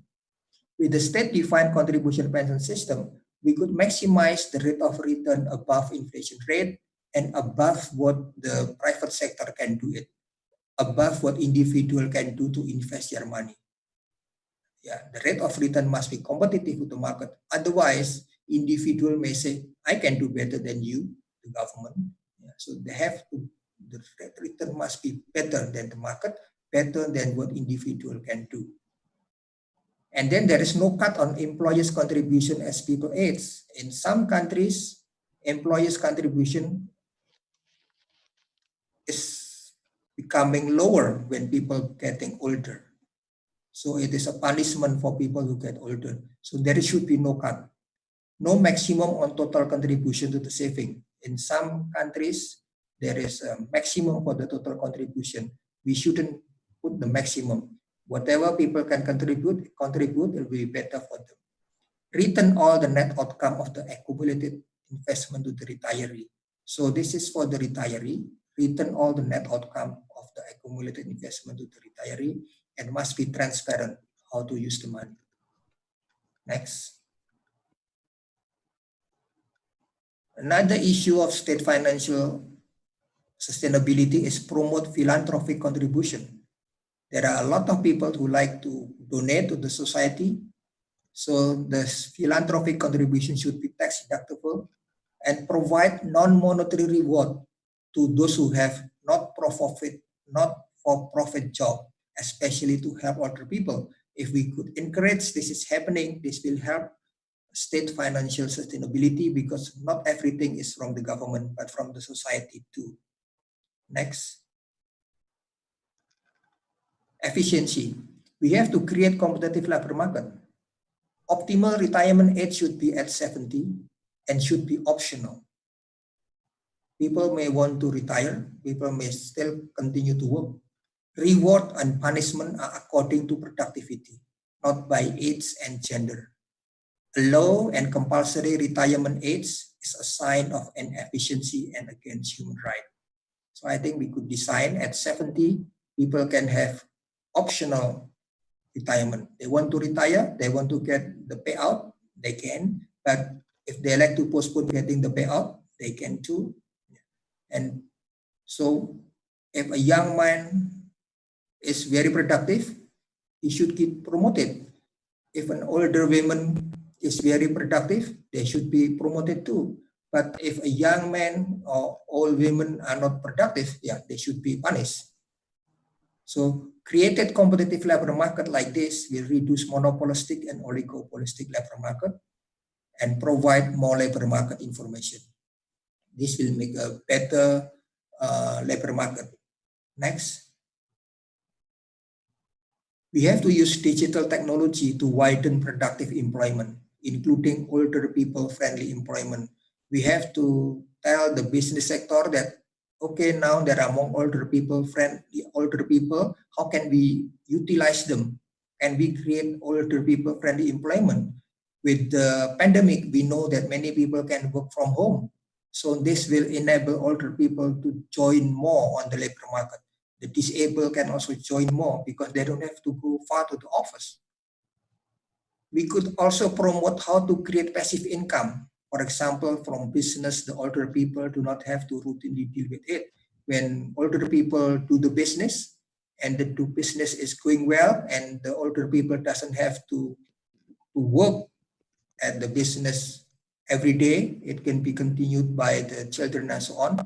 This can also be source of income. And next is that we have to develop reliable private pension insurance. This is very important, to develop reliable private pension insurance. For those who have the money, they could rely on the private pension. This will reduce the burden of the government. Next. Social justice. It can be efficient, it can be financially sustainable by the government, but it may not create social justice. So we have to think about this one too. The initial endowment must be that which is a just initial endowment. So we provide subsistence assistance for the worst off in the society and all other people. We provide free premium for health insurance for the worst off and all older people. Provide free skill upgrading for the worst off and older people, especially on digital technology. The worst off can be measured with poverty rate, half median income, poverty rate level, or others. This can be negotiated. As the economy is progressing, is richer, maybe the payment for what we call worst off is rising too. Next. Amartya Sen, the capability approach. People with capability deprivation face higher living costs than people without capability deprivation. A simple example, if we have visual capability deprivation, we have to buy eyeglass that is cost more. If we have hearing problem, we have to buy hearing aid, and it's still expensive today. Therefore, we need to minimize people capability deprivation. Next.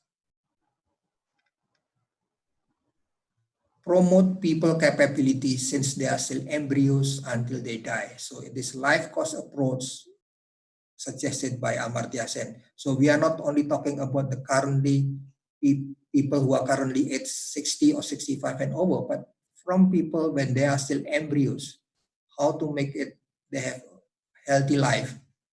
Minimize people capability deprivation since they are still in embryos until they die.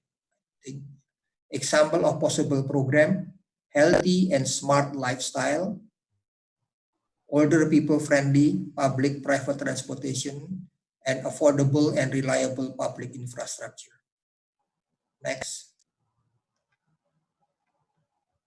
This is the summary of capability approach. On the left-hand side, this is some example of the program and capability approach. Healthy and smart lifestyle. Yeah, this is very not only about food, but so many things like improvement in public utility services, older people friendly public transportation. This will result in longer time to be economically productive. So when people in rich country are worried about budget deficit, if they use capability approach, people can still contribute longer. So the question of deficit may be already answered. Work more, longer, but people in rich country may not be happy to have to postpone retirement age because they have very handsome pension. So why they have to wait to receive the pension? But in a country like Indonesia, the pension is very small. People like to work longer, and with the capability approach, people can continue working well for older ages too, and they have more income. With capability approach, they will be healthier, so there will be less health expenditure. More income and less health expenditure. The two will result that they will less dependent on families, friends, communities, and government. Next. There's the last one, is the takeaway message. Next. This is the essence of my presentation. We use competitive market to make it everything become efficient. We reduce monopolistic practice, so that this will result in efficient allocation of goods and services and state financial sustainability. But this competitive market may result in social injustice. To produce social justice, we have to have a just initial endowment. And here, just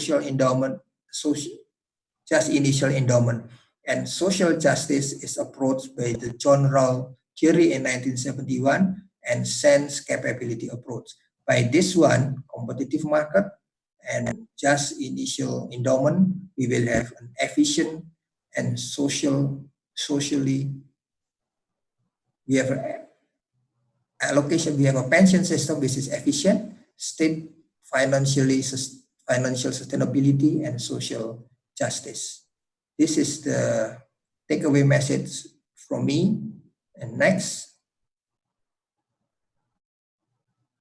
I like all of us enjoy our dignified old age. Thank you very much. Terima kasih banyak. Thank you, Pak Moderator. Yeah. Thank you, Prof. Aris Ananta. Yeah, regarding the just and financially sustainable pension system, now we know from the presentation from Professor Aris that pension system is not as simple as transferring money from say country or what pension fund to elderly people, but more than that, we have also considered about the social justice. So Professor Aris give us the basic thinking of what pension is, whether in rich country it is said that pension is such kind of reward, while in the developing countries, usually, not usually, sometimes it treated as punishment. So in order to government develop the just and financially sustainable, Professor Aris mentioned three key key requirement. First is the financially sustainable to the budget state budget. The second one is the efficiency of the market, especially labor market, and the third one is social justice. The social justice, sometimes we the left behind in the consideration. And the other thing is very interesting, enlighten us, all of us, and I do believe that the participants, all of the participants already have the question, but now time to digest the idea shared by speakers, Pak Febrio, Pak Mukul, and Pak Aris. So right now we start discussion in the session 1, Prof.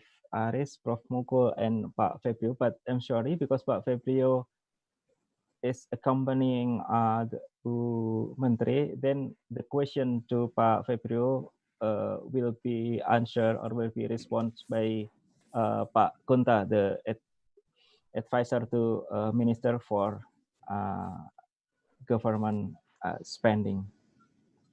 We have in the session 1, we have 3 questions from both YouTube and Zoom chat room. First question from Dias Purwakusuma in the YouTube. The question is addressed to Pak Febrio, so to Pak Kunta. Which one is better scheme for civil servant in Indonesia? Whether defined benefit or defined contribution scheme, considering that Indonesian life expectancy is increasing. I think it's not only to Pak Febrio, but Pak Ida, teman-teman. I think it's not only to Pak Febrio, but Prof. Aris also mentioned about the defined contribution system. Which one the better for the civil servant?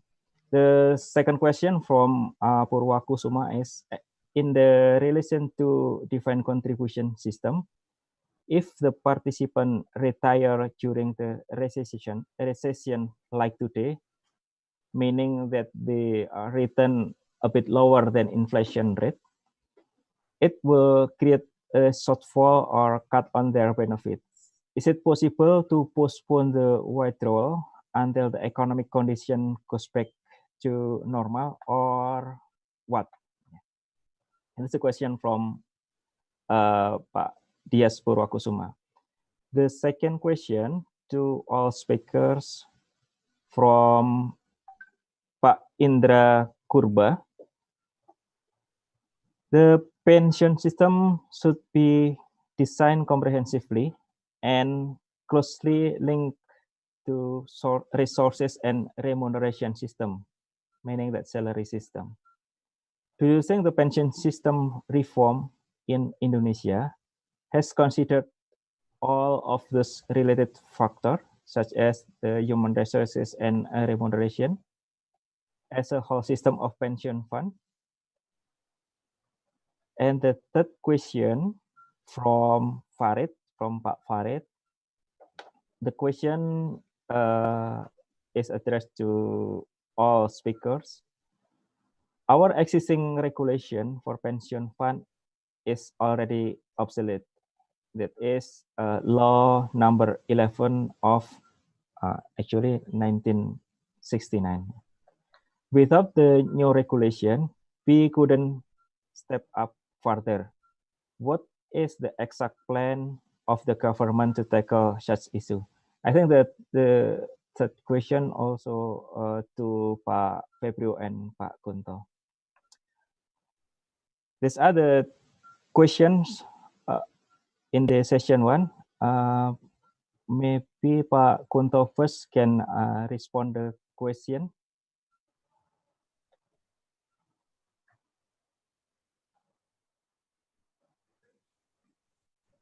Okay, thank you Pak Didi, and thank you from the speakers. I try to answer the Pak Dias Purwokusumo. He asking about the better scheme for the civil servants is the defined benefit or defined contribution scheme. I think this is not only I mean that both of the defined contribution or defined benefit have pros cons.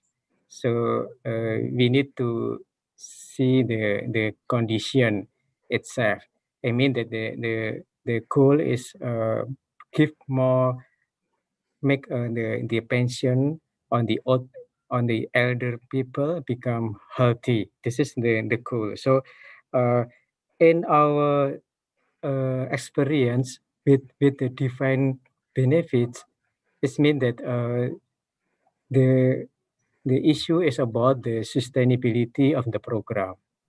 Because if we have a defined benefit, but too higher benefits, something like that, make the sustainability of the program is become riskier. But if, like you mentioned, if the defined contribution is, this is the sustainability has become no issue, but the issue is about the what's called the condition of the economy, and in the case is about the what yet we can have on the we need to have something like pension unit net more affordable, something like that. Yeah, more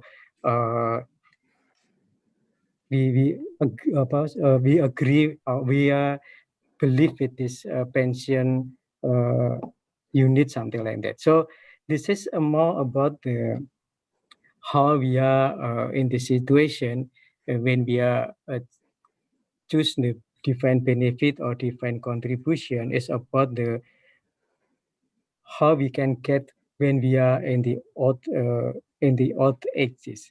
So based on that, I think in the case of we have a higher or increasing the pension, the longer we are life. I mean that in the situation is if we want to have a more sustainable program in Indonesia, I think we need to think about the defined contribution. Yeah, even though maybe in this when we are in the crisis or something like that, we can have something like the limit of or the cap, lower cap of what we can get when we are pension, something 10% or 15% or 20% of our take-home pay, something like that. Yeah, and then the second question about the possibility of the postpone. This is more in here. Maybe it's depend on this scheme, but if you are postpone the benefit when we are in the crisis, it means that we need to thinking about the other situation on the other people that need to it means that they are still have saving or something like that. But if they are not have a saving for to make them have a good life, yeah, this is very difficult to think about that. Itu ya from Mas Dias. For Pak Indra Purba, I agree with Pak Indra Purba that if we want to reform our pension, we need to think globally, yeah. Not only pension if left, but also the remuneration, but also the human resources and the longer life of our civil servant and something like that, of long life of our employer. So based on that, when maybe if we want to reform our pensions, I agree that the remuneration and then the human resources and like Pak Aris mentioned, we need to think about the pension age, something like that. We need to think all of this and as the pension ecosystem. And for Farid, about the regulation law number 11 in 1979, I think we have not only in the we have a regulation of pension fund, but when we are right now, yeah, we are in the position, we have the law of SGSN law that regulate about the BPJS tenaga kerja. This is the pension in this BPJS tenaga kerja. We have a pension program that already in the law. So we didn't not only regulation number 11, but also we have a HSN law for everybody. And for the civil servant, actually, we already have the ISN law that in this law, we mentioned about the pension. So if we want to reform this pension, I think, I don't know if it's based on this reform, yeah, but not only the regulation itself, but maybe we can use a lower than the law, like a PP or president decree or everything that can have a reform in Indonesia. I think so it's been that without new regulation, so yeah, I agree we couldn't step up further, but we can discuss about the reform first. After that, we can see about the regulation. Still, we need to improving the new regulation or just using the president decree and everything. I think this from me, Pak Didi. Thank you. Thank you, Pak Kunto. Then actually 3 questions not only addresses to Pak Kunto but also to Professor Asher and Professor Aris. So Professor Asher and Professor Aris, could you share any idea regarding the defined contribution? Quite technical though. Okay. Please, Professor Asher. Yep. No, I don't have any comments to make because these are very Indonesia specific. And I've already indicated some areas where we could, where the reforms that have been undertaken, which have been impressive, things that they could have considered.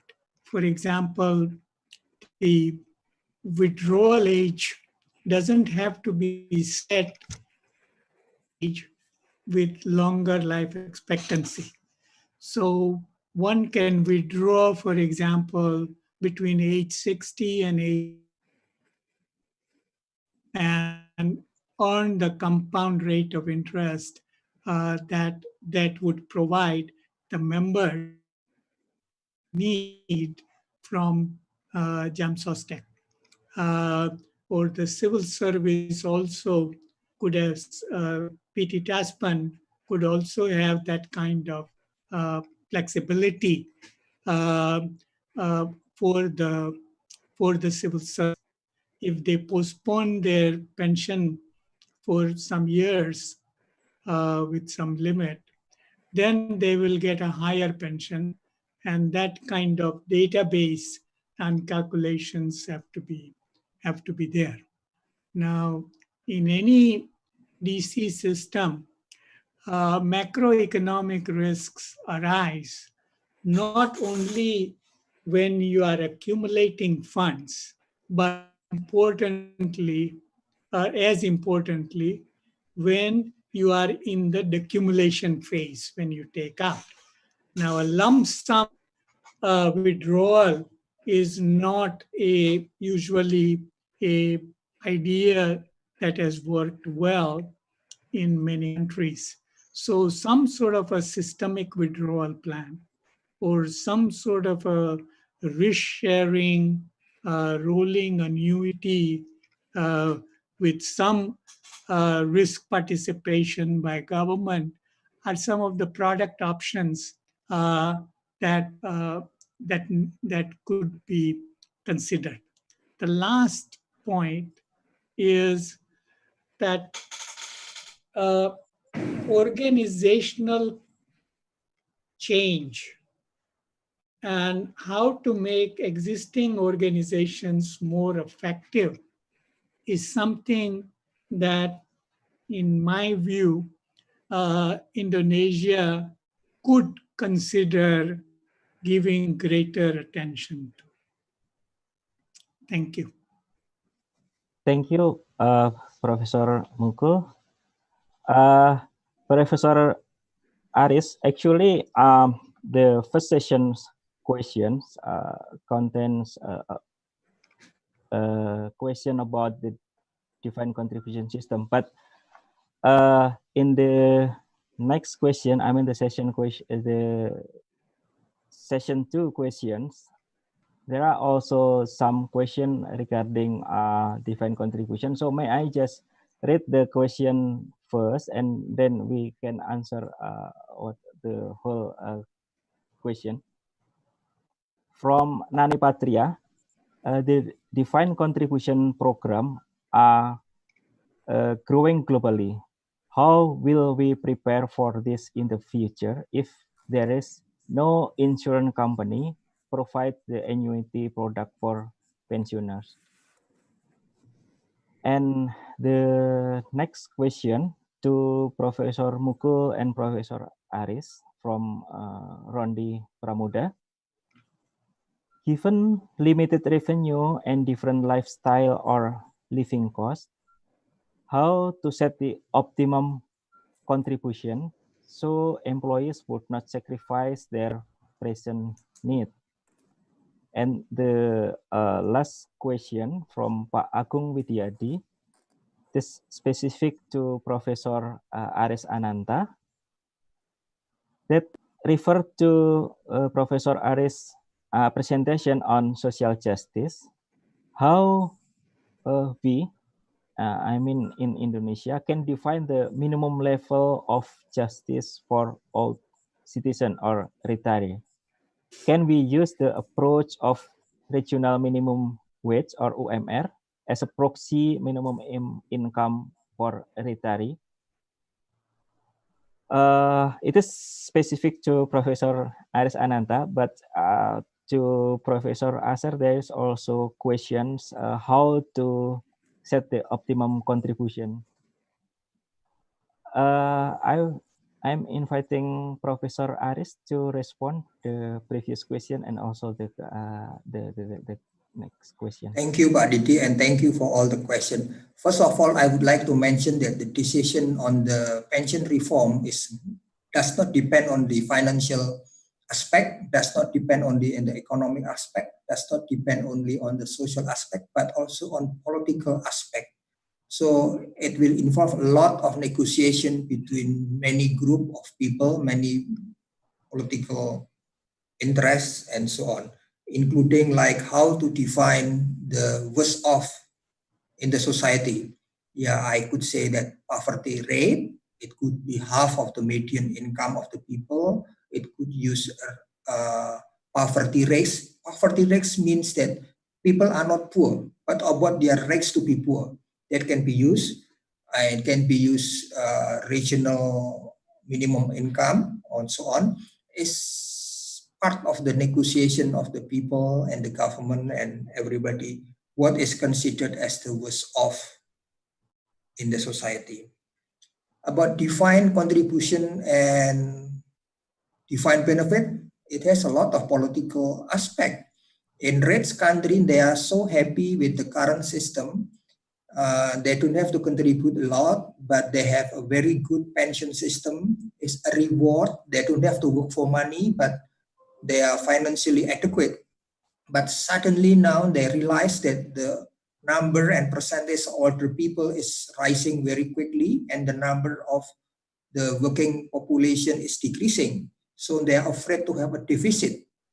But actually, if the younger population work with the new technology, digital technology, they could be much more productive, and their income is much higher, and they are able to support the older person.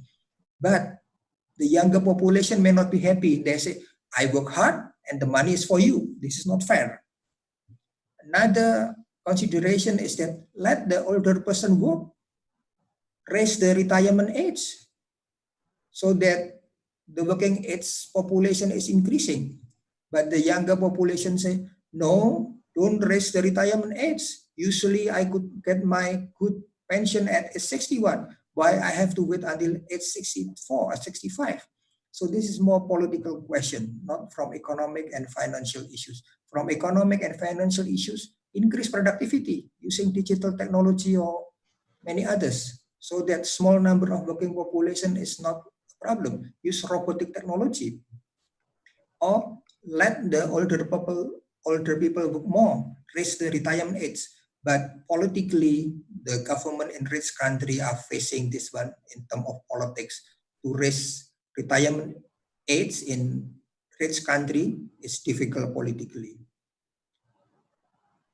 And defined contribution, it is financially sustainable for the government because the government doesn't have to do anything. This is the money from the people, not from the government. So it is financially sustainable. But the question is, when people are poor, the contribution is also small. So when they are old, the money they get is also not much. That's the issue of the defined contribution. So that's why I said about financial sustainability, efficiency, and social justice. So I recommend a combination of use of defined contribution and defined benefit. The defined contribution is private insurance can also develop that one. The same thing, they save to the private insurance company and they got money when they are retired. Or they put the money to the government. But the requirement is that the government must be able to invest better than the private sector. Otherwise, let the market do it. And now many younger generation knows how to play in the financial market. They will question, why should I put the money to the government and let the government do the investment? Do they know better than I do? So with the defined contribution system, the requirement is that the government must be able to invest much better than the individual or the society. But at the same time, let's develop the private pension system. But how about the poor people? That's the social justice. We have to provide minimum assistance to the worst off part of the society. How much? We have to calculate and subject to negotiation with many parties. The second one is the capability approach, which is wider, intersectoral, which we often forget. So that this one will help people being better able to keep producing, contribute to the economy, and less health expenditure. And with the capability approach, we hope in 2045, I will have all older people, which are currently still young, live happily, healthy, and smart, and they don't have to suffer from any health problem before they die. So I think, yeah, so that's my answer. So there is the optimum contribution is also a matter to be negotiated between many parts of the society. So there are two. We use the defined contribution and defined benefit. And how much is it is part of the negotiation politically. Thank you. Thank you, Professor Aris. So we have also to consider about the political consideration. Yeah. Because Thank budget you. is partly politics. Sure. We know it. The Minister of Finance provide the budget, but politics, Parliament decided. So politics and Sure. budget is one. Yeah. Thank you, Professor Aris. So to Professor Asher, do you have any idea for the question how to set the optimum contribution? Yeah, thank you.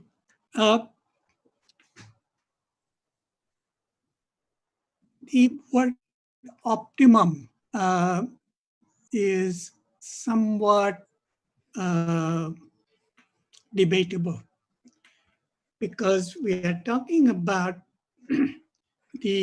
as Aris already pointed out, there are different considerations here. One is employer. Now the employer to employer, any contribution which is mandatory is a cost of doing business and cost of hiring. So if you make the contribution too high, then there is an incentive to hire people for whom many countries. If you set it too low, then you affect the adequacy at the end. Too high a contribution, if employers comply, that could affect the competitiveness. And in the era of disruptive technologies, we cannot be sure which companies are going to be there 5-10 years from now, which companies are not going to be there. The final contingent liability is going to be on the state. So that fiscal contingent liability of the contribution rate potential, that should be taken into account. Now take from the employee side. The employee, when they contribute, it reduces their disposable income. So too high a contribution will mean their disposable income is low to borrow, or in an unsatisfactory way, they have to pay higher interest for some liquidity needs for education, health, or whatever, while their money in the provident fund or the pension fund is not earning too much return. So now you have to balance out the employer needs, the probabilities of what effect on the cost of production is this going to be on the life of the company, and on the fiscal contingent liability. You said that, and Aris very rightly pointed out, this is part of the political economy question. And critical thing is to improve regulation, abilities, organizational effectiveness, develop the financial and capital markets, and then even a lower contribution rate will give better pension than otherwise. So it's a system approach once again. Thank you. Thank you, Professor Asher, and also to Professor Aris. We are going to finish the discussion, the seminar, the webinar in the 11:45, but we still have two remaining questions from Pak Agung Pambudi of DGSN and from Pak Helmi Satriano, the Chief of Financial Officer of PT Asabri. Special to Pak Aris from Pak Agung Pambudi, how to consolidate the strategy and policy intervention for financial institution ecosystem to optimize the protection for workers when they reach pension age. From Pak Helmi, quite long question, but he has idea that to increase replacement ratio, it is possible to introduce some programs to increase the purchasing power of pensioners. For example, to give discount or special price when the pensioners buy the product or services provided by SOE. So, do you think, Prof. Aris, it is common or can be implemented or applicable? So, sorry, Professor Aris, we still have two remaining question to you. Okay, thank you. Terima kasih. Okay, thank you. Terima kasih. And Pak Agung about consolidated strategies. Yes, we need to do that. We need to do that. Sometime in many part of the world, when I attend discussion on aging, I am a minority because I am the only economist and sometimes only one or two economists among those people who talk about aging. But when I'm talking about pension, I'm also a minority because I'm maybe the few one who talk about non-financial issues. But non-financial issues, as I show, is very related to the financial issues. Capability approach, it seems that it's not related to financial issues, but it is very related to financial issues because it will increase income and reduce expenditure, especially health expenditure. So we need to do more coordination between financial sector, economic sector, social sector, and even political sector to work together to coordinate all of these things. Because how much payout we need depends on many things, like life arrangement, with whom they live in the house, the elderly. Do they live with their spouse, with the son, with their daughter, with their in-law, or with relative, with whom? This will affect about how much payout they need. And about replacement rate, the same thing. Some financial analysts talk about 70%. I don't think that it is easy to calculate a replacement rate. Before doing that, I think we have to have a study, intergenerational study, because some studies show that the millennial do not trust that when they get old, they will have assistance from the government. The millennial and the older and the baby boomer perceive differently how they will live in the old age. The millennial generation also have high aspiration, higher than the baby boomers. So I don't think I could answer what is the best replacement rate, and that will depend so much on the individual and the socio-economic and political condition and aspiration. The weakness of replacement rate is also that when people are poor, they are poor and they have to receive less than the poverty rate, they become poorer. So I think if I have to answer that, I will not worry about the replacement rate, but I have to learn more from, for Indonesia, people from across generation, what they expect to be, what they expect to have in when they are old. So we have to know about the perception of people, and this will be different from many group of people. So that is my answer. And Yeah. I think this is also answering the question of withdrawing the defined benefit system. Yeah, that is the weakness of defined benefit system. If we are poor, we don't have money, yeah, we don't get anything. But pension system is only part of the wider social protection system. I'm learning this from Professor Mukul Asir, social protection system. So when we talk about helping other people, we should talk more on social protection system and not limited to pension. Thank you. Thank you very much, Professor Aris. So actually, now it's 11:45 already, but I maybe still need 1 or 2 minutes to invite my colleagues from Fiscal Policy Agency if there is something to ask or to complete what we have explored previously. Pak Adi?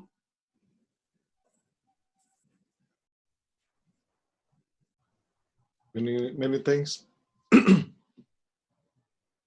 Saya Pak, Pak Didi ya. Okay. Yeah.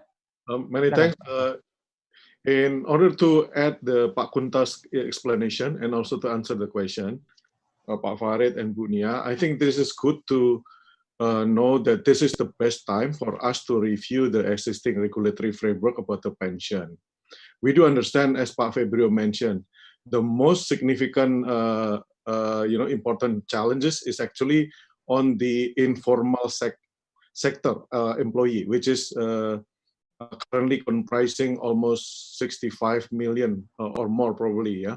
So that's actually the main target for improving the quality of the government regulatory framework on pension. I agree with Pak Farid. Actually, in order to get the ILO standard for recovery rate 40%, an individual as a workers or as an employee, they're supposed to contribute around 10%. So 10% beginning every single date of their employment for 25 years or 30 years, then they will be able to receive 40% for the pension from their take-home pay salary after pension age. So the current problem, even in the ASN, in the government services, we only contribute 4.75% of our basic salary.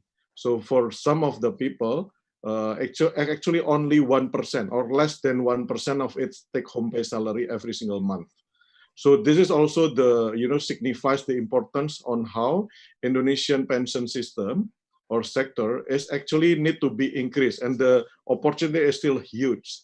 If we review on the industry, for example, current capitalization or asset accumulated for pension in Indonesia is at the amount of 5.6% only. Professor Ananta and Professor Mukul is already indicated.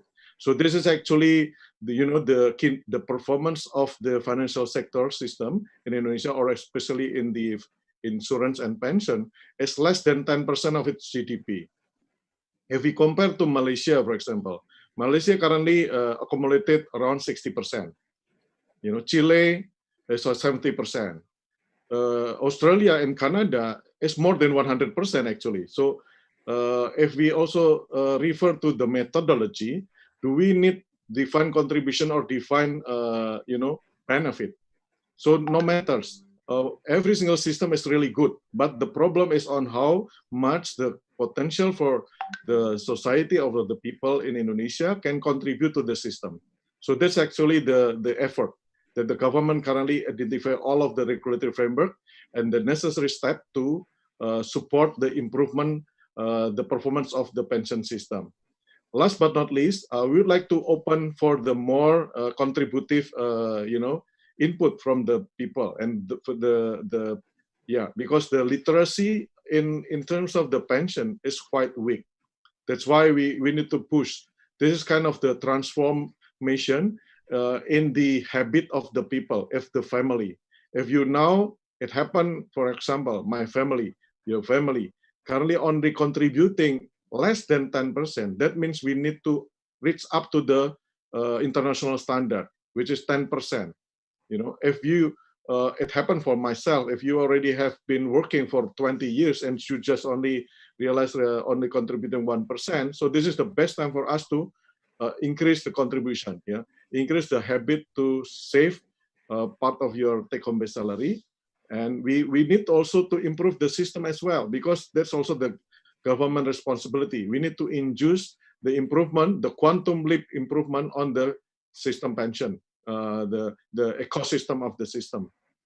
So that's why the current discussion and webinar is quite in time, Pak Didi, and we strongly support for more inputs, and then we can work together to start ignite the transformation in this sector, and also to improve, to reach the opportunity for Indonesian becoming the advanced country, credible, but also prosperity, affordable, system is important, but sustainable is more important. As even justice, the fair enough is how to make sure our performance is in line with the government also transformation habit in terms of the literacy, in terms of the commitment, in terms of the how do we manage the the risk in association of the accumulation fund in the long term. Thank you so much, Pak Didi. Thank you, Pak Adi. As already completing the answer of the previous questions. And the additional explanation from Pak Adi, actually, what completing our discussion today. And I think because we have already 2 hours discussion, it's time to finish the today's webinar. And many thanks to speakers. All of the presentation of the sharing experience, sharing knowledge, and extend our view of how to develop the pension system, how to develop the ecosystem just and equitable and sustainable.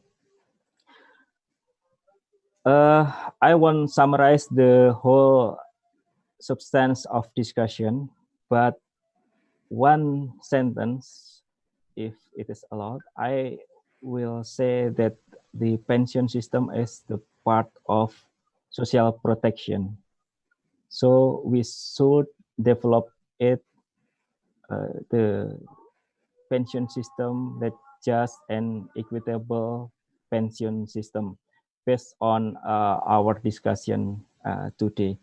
So many thanks to Dr. Febrio, Pak Kunto, to Professor Mukul Asher, and to Professor Aris Ananta.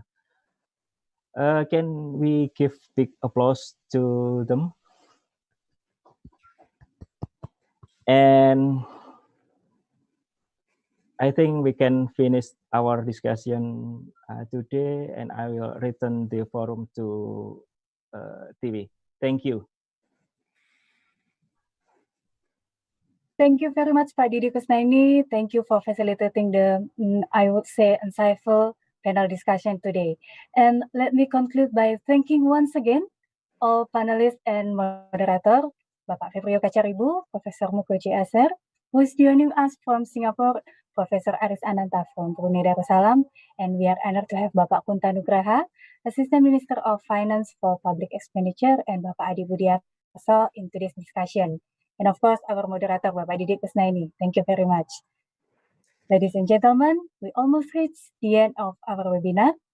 To give a concluding remarks, we are honored to have Bapak Arif Baharudin, Assistant of Minister for Finance Services and Market Policy and Regulation. His Excellency Bapak Arif Baharudin, please, time is yours. Terima kasih. Thank you so much for the time, and thank you so much for the speakers. I saw some names here. Pak Febrio, thank you Prof. Mukul Asher, and also Prof. Aris Ananta. Terima kasih juga kepada Pak Kunto Wibowo tadi yang juga sudah menyempatkan untuk menjawab beberapa pertanyaan. Thank you so much for the contribution. Assalamualaikum warahmatullahi wabarakatuh. Bapak Ibu yang kami hormati, panelis, moderator, Bapak Didi Kusnaini, mohon maaf tadi lupa menyebutkan, ladies and gentlemen, let me begin by thanking all of you, the panelists, participants, for the fruitful and constructive webinar. I'm confident that at the end of this webinar series, the capacities and knowledge of various parties, especially the participants dealing with the pension issues, will be even more solid. The pension system must be viewed as a whole, bearing in mind that the impact of pension reform on macroeconomic, employee welfare, and also financial deepening. Before I touch upon the topic of the pension ecosystem in Indonesia, allow me to share my perspective on the current global economic situation and the government response. Ladies and gentlemen, Bapak Ibu yang kami hormati, the pandemic COVID-19 teach us many things. For sure, this pandemic has been destroying global life. Indonesia is not an exception. It begins as a health issue, then shift to social, economics, and then to financial issues. Today, we see over 40 million confirmed cases over the world and more than 1 million deaths worldwide, based on the data from WHO. The impact of COVID-19 to the economy becomes as worrisome as its impact to the public health.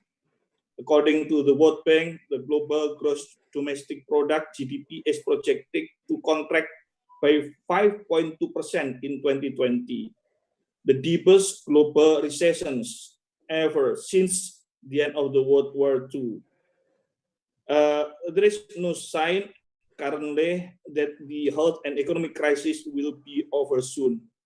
Restrictive measures have repercussions effect on the social and economic aspect of life. The halt of economic activities has led to income loss and job loss, particularly in informal sectors. Furthermore, the policies taken by international communities, including the flattened infection curve measures, have a significant impact on the cessation of economic activities and cause unemployment, which in turn increase poverty and inequality. Meanwhile, the disruption of the global value chains, travel ban, commodity price drop, and the market volatility has also contributed to the economic downturn. In response to this pandemic, countries in the world have introduced numerous stimulus packages to support the struggling economies. In Indonesia, for example, we managed to save and reallocate of 695.2 trillion rupiah, or nearly 47 billion US dollar state budget to support the National Economic Recovery Program, which focus on health, social protection, business incentive, corporate financing, government programs, and also micro, small, medium enterprises. Indonesia is one of the countries that is able to reduce the mortality rate with relatively better economic performance.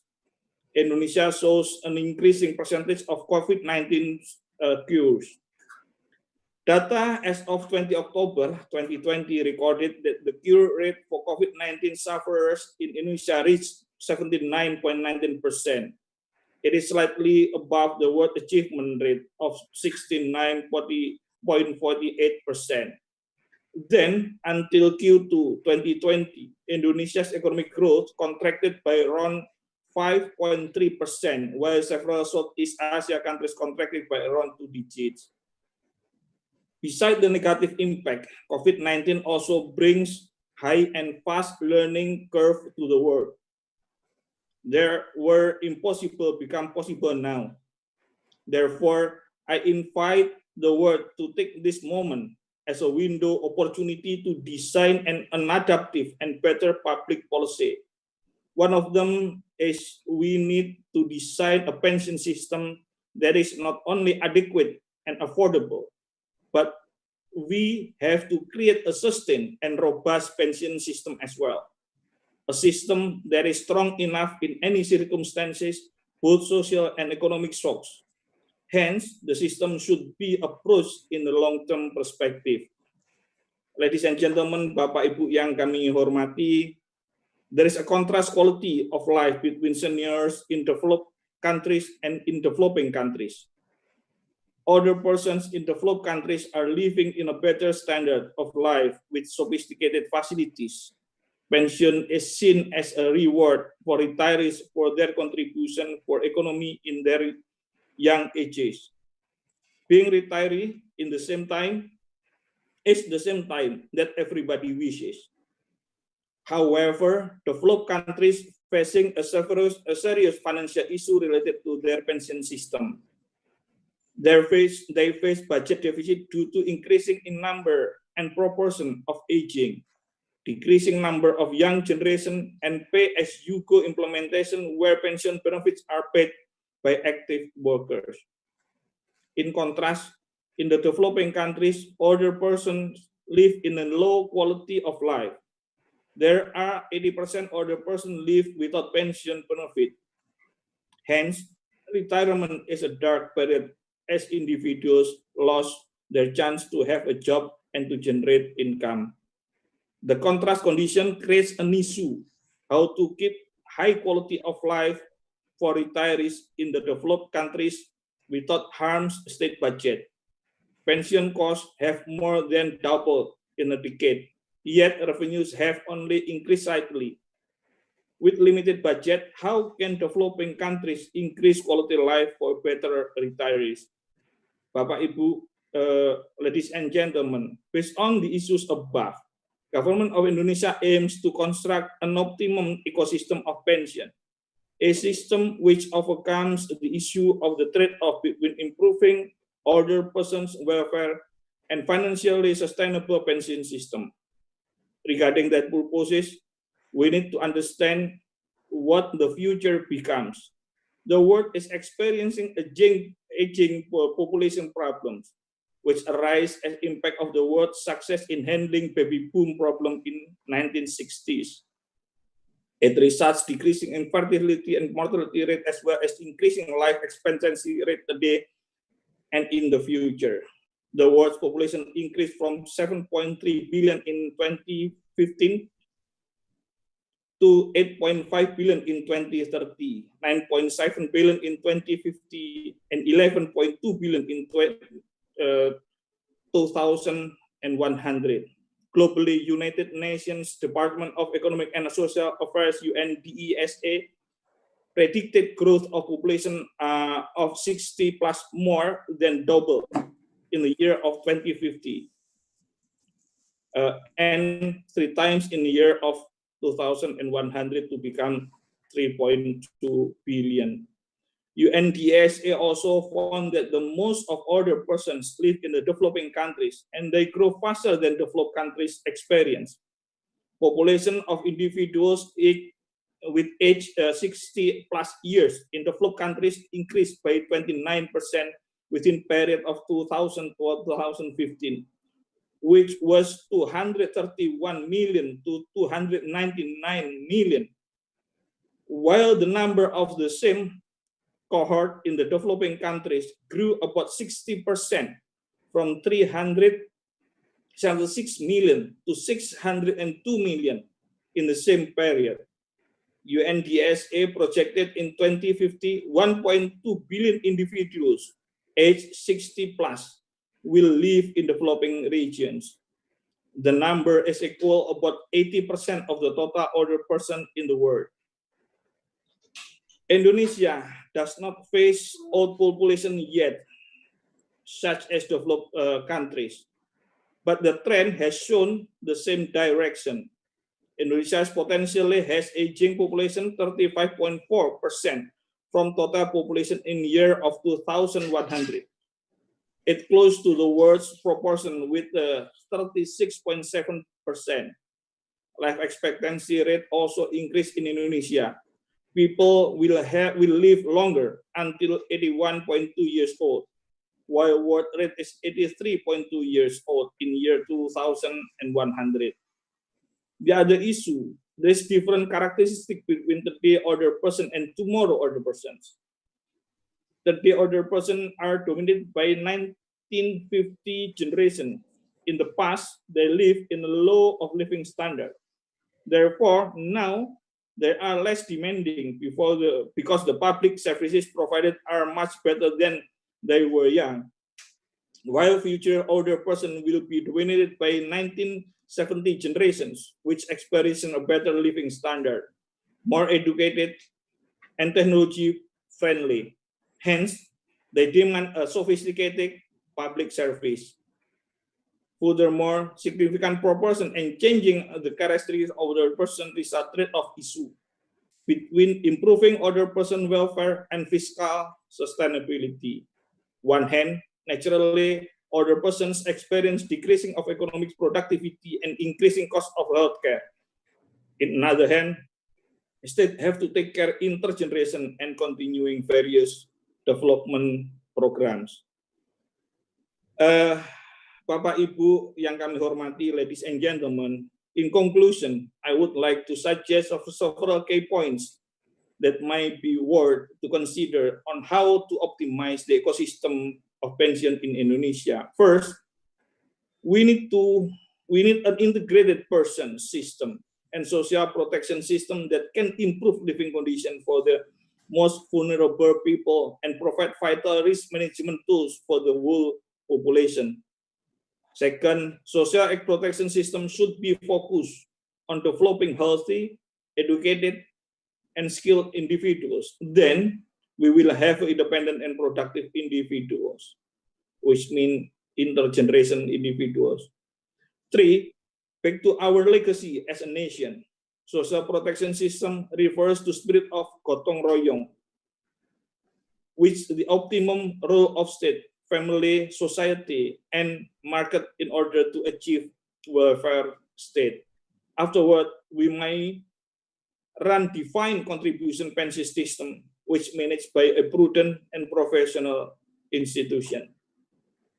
With the immense experience and expertise assembled today, I'm confident that today's webinar would be able to facilitate a very constructive exchange of view and knowledge, as well as bring new insight for us. Again, terima kasih banyak. Thank you so much to everyone. Wassalamualaikum warahmatullahi wabarakatuh. Waalaikumsalam warahmatullahi wabarakatuh. Thank you very much, Bapak Arif Baharudin, for the concluding remarks. And ladies and gentlemen, we are in the end of our today's webinar. I would like to remind, especially for those who registered as participants, to join again tomorrow with the topic Management Pension Fund and be able to get the e-certificate after fill our questionnaire, which will share the link tomorrow.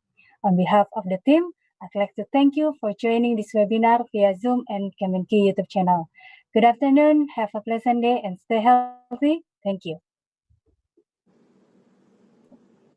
Terima kasih semuanya. Thank you so much. Thank you so much. Terima kasih. Terima kasih Pak Arif, terima kasih Prof. Aris, thank you very much Prof. Asya. Terima kasih. Sampai jumpa besok. Insya Allah, terima kasih.